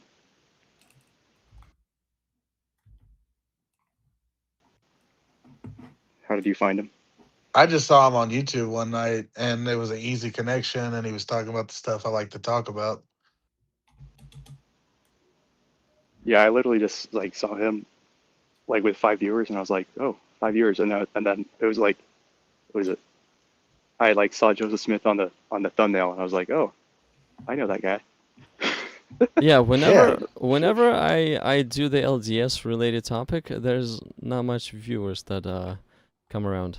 Whenever I do a Muslim related topic, it get bombarded. oh yeah. Especially at night, I think they're more awake in Arabia or something. And I also I'm see, just kidding, bro. I see less like in this. Like I'm pretty big into like the whole debate scene on this. Like a lot of the guys are doing it, um, and there's not many. Uh, Morton dudes. There's one dude I can't think of his name, but I see him on the debates. But he's kind of chunky, got like a mustache goatee type sometimes. I don't Jimmy know his Cook. name. L.J. Storman? No, no, no, Oh, Aaron OJ Ross. Simpson? no. No, L.J. Aaron Storm. Aaron Ra is not Oh, he's a a Mormon. You said. yeah, Mormon. Oh, okay. I don't know. Iron Yeah, no, Rodcast. I love Aaron Ra. Aaron Ra is my dude. He goes hard in the paint. He has none of their bullshit. I love it. There's also Jacob Henson that does a lot of LDS stuff. Yeah. Well, I that's met true. him. I met him. I think you know what? I think it is Jacob because I can hear them going, Jacob. Geez, like damn Jacob. No, that. But No. he's not fat though. He's pretty slim and he's pretty short. Well, I'm not saying he was like this guy's like his face looks in my mind. I think he's a little chubbier in the face. That doesn't mean he's necessarily fat, but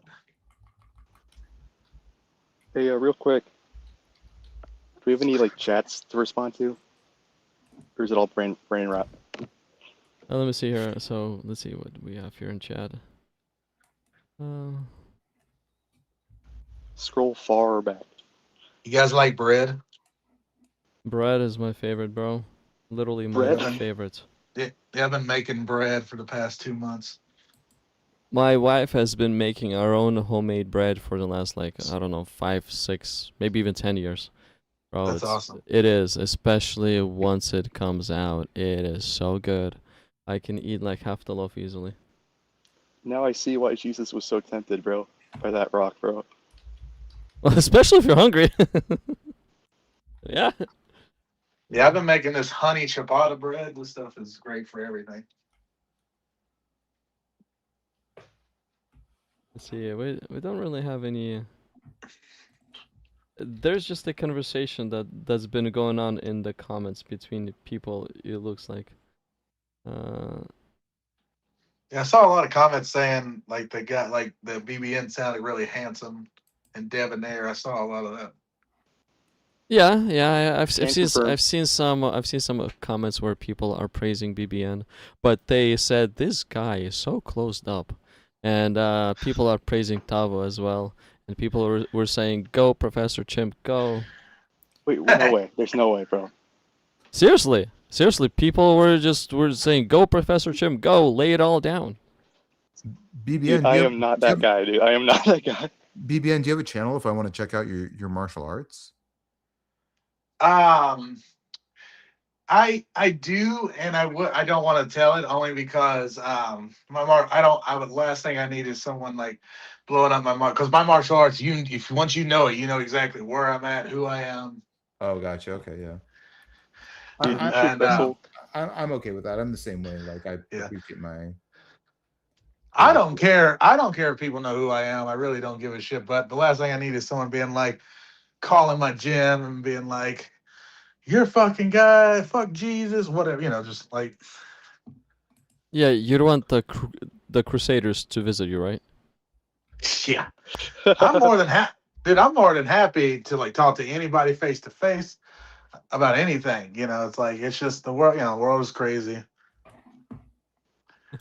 Dude, you should do jiu-jitsu or MMA with Jacob Hansen. He does that. He does MMA. Oh yeah, and whoever wins decides if God is real or not. I mean, so who loses, that person will convert to the winner's religion. Yeah, there you go. Would you though? No, he totally what is it? He wrestled this like other guy who was I guess he denies that Joseph Smith practiced polygamy, which is this whole other debate, which I don't want to get into because it's I don't deny that. Yeah. I don't deny it. Well, listen, the baddest man on the planet is John Jones, and he's a Christian, so it's like it's nothing you can do there. So if might makes right, then everyone would be a Christian. John Jones fucking everybody up. Oh my gosh, dude. Yeah, my phone's gonna die, man.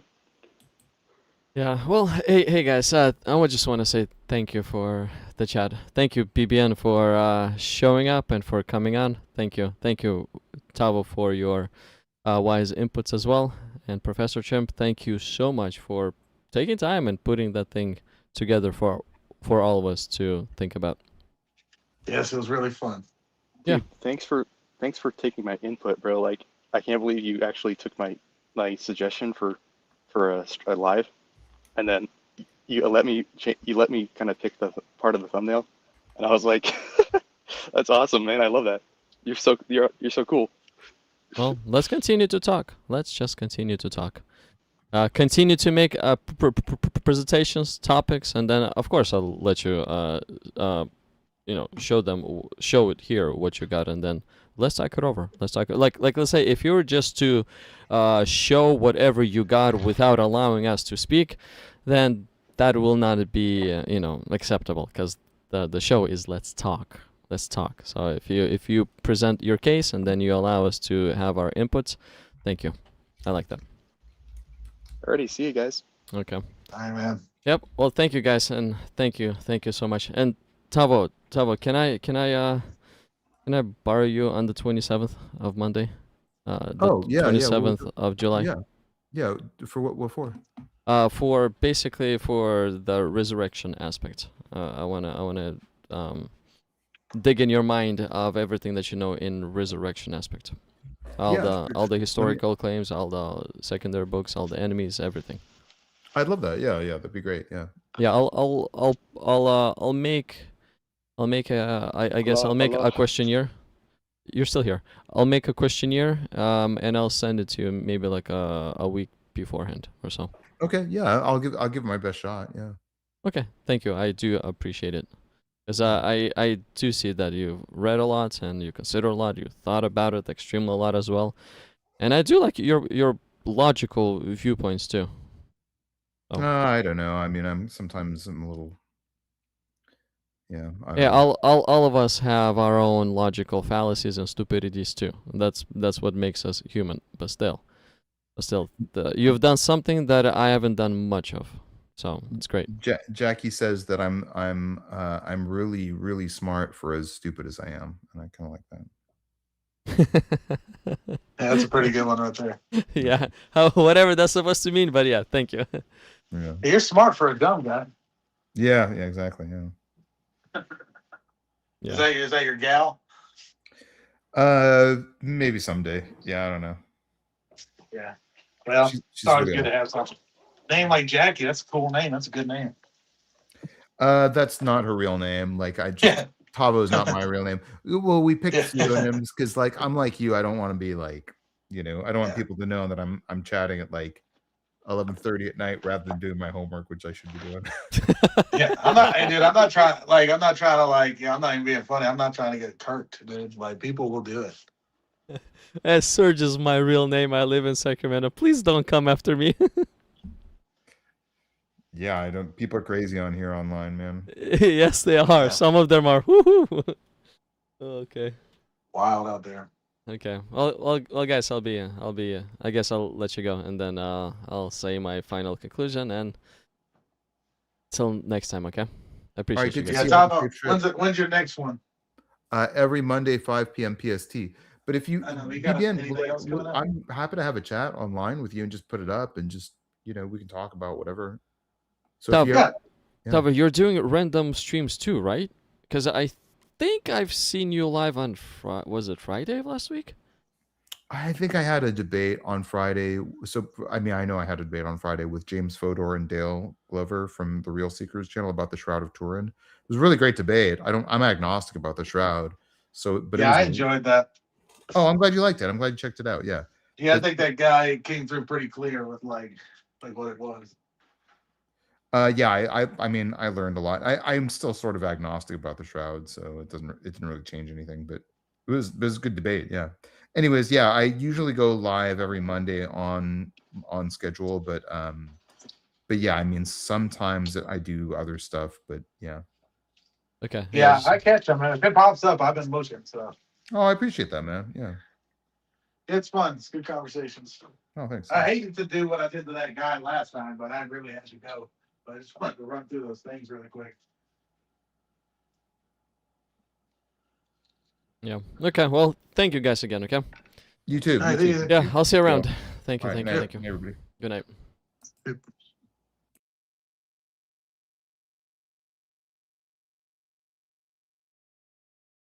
Well, that was the presentation.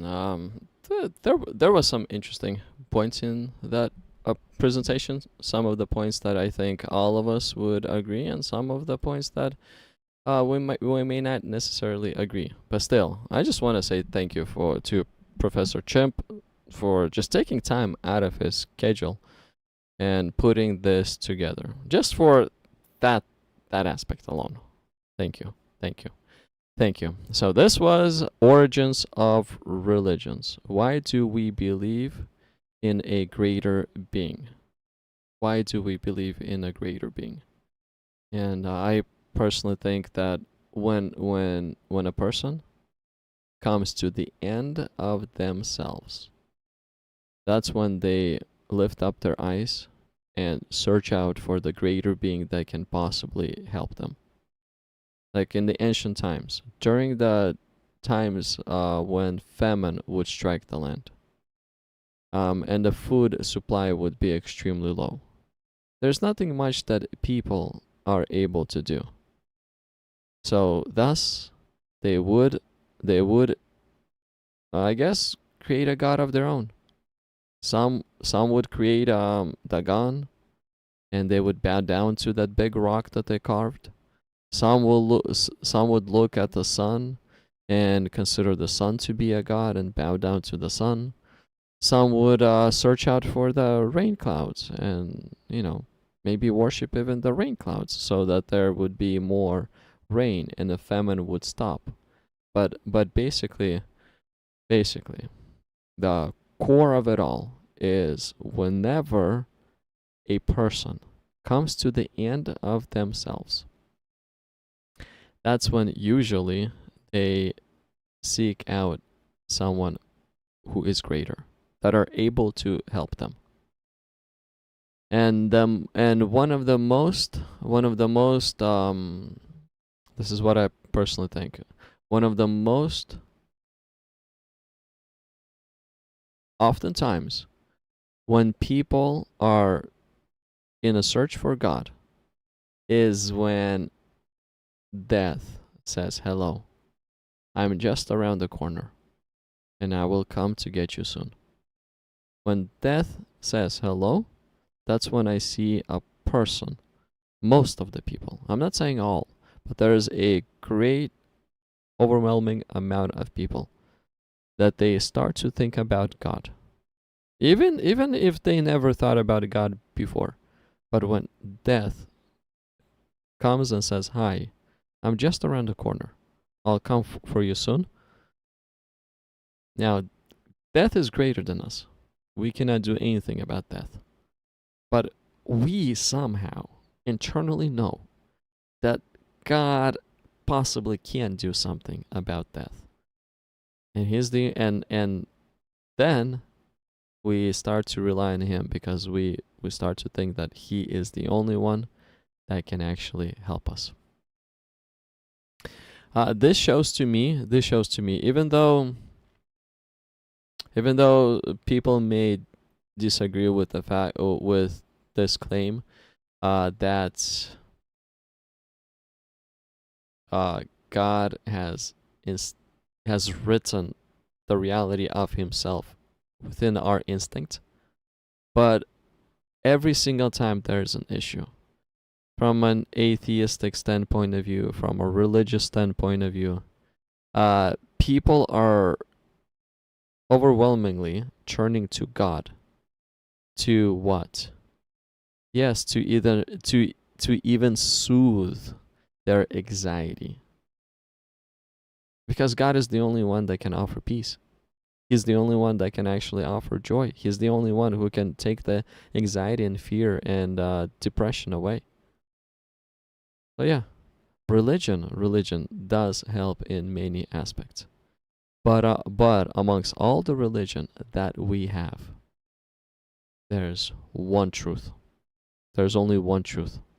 There cannot be all religions lead to the same God. That is simply impossible. And why I'm saying that is simply impossible? Because whenever you start to compare the religions, it's very hard to believe that God said this to, let's say, to Jesus, and then God said completely opposite to, let's say, somebody else. So there's always one truth. Always one truth. Many religions, many people are searching for who God is. Much deception. Because deception, it actually can come in many different aspects. That's just how deception is. It can be packaged in many different aspects. And all of those packages will be deception. But truth, it cannot be packaged in many different packages. It is always pretty much the same package. That's just a little difference between the truth and deception. Thank you so much for tuning in. Thank you so much for joining. Do want to throw this out there, please like. Please hit the like button. Subscribe to the channel. Why like button? Well, your like will actually allow YouTube to push this live stream to other viewers. Why hit the subscribe button? So that you would know of future upcoming live streams. And if one of the subjects will catch your interest, you're always welcome to call in and let's talk about that subject.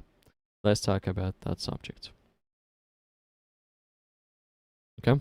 So thank you again. Thank you to everyone who tuned in. Thank you so much to everyone who participated. I do appreciate all you guys. You guys are great. You guys are great. And until next time, God bless you and stay with God.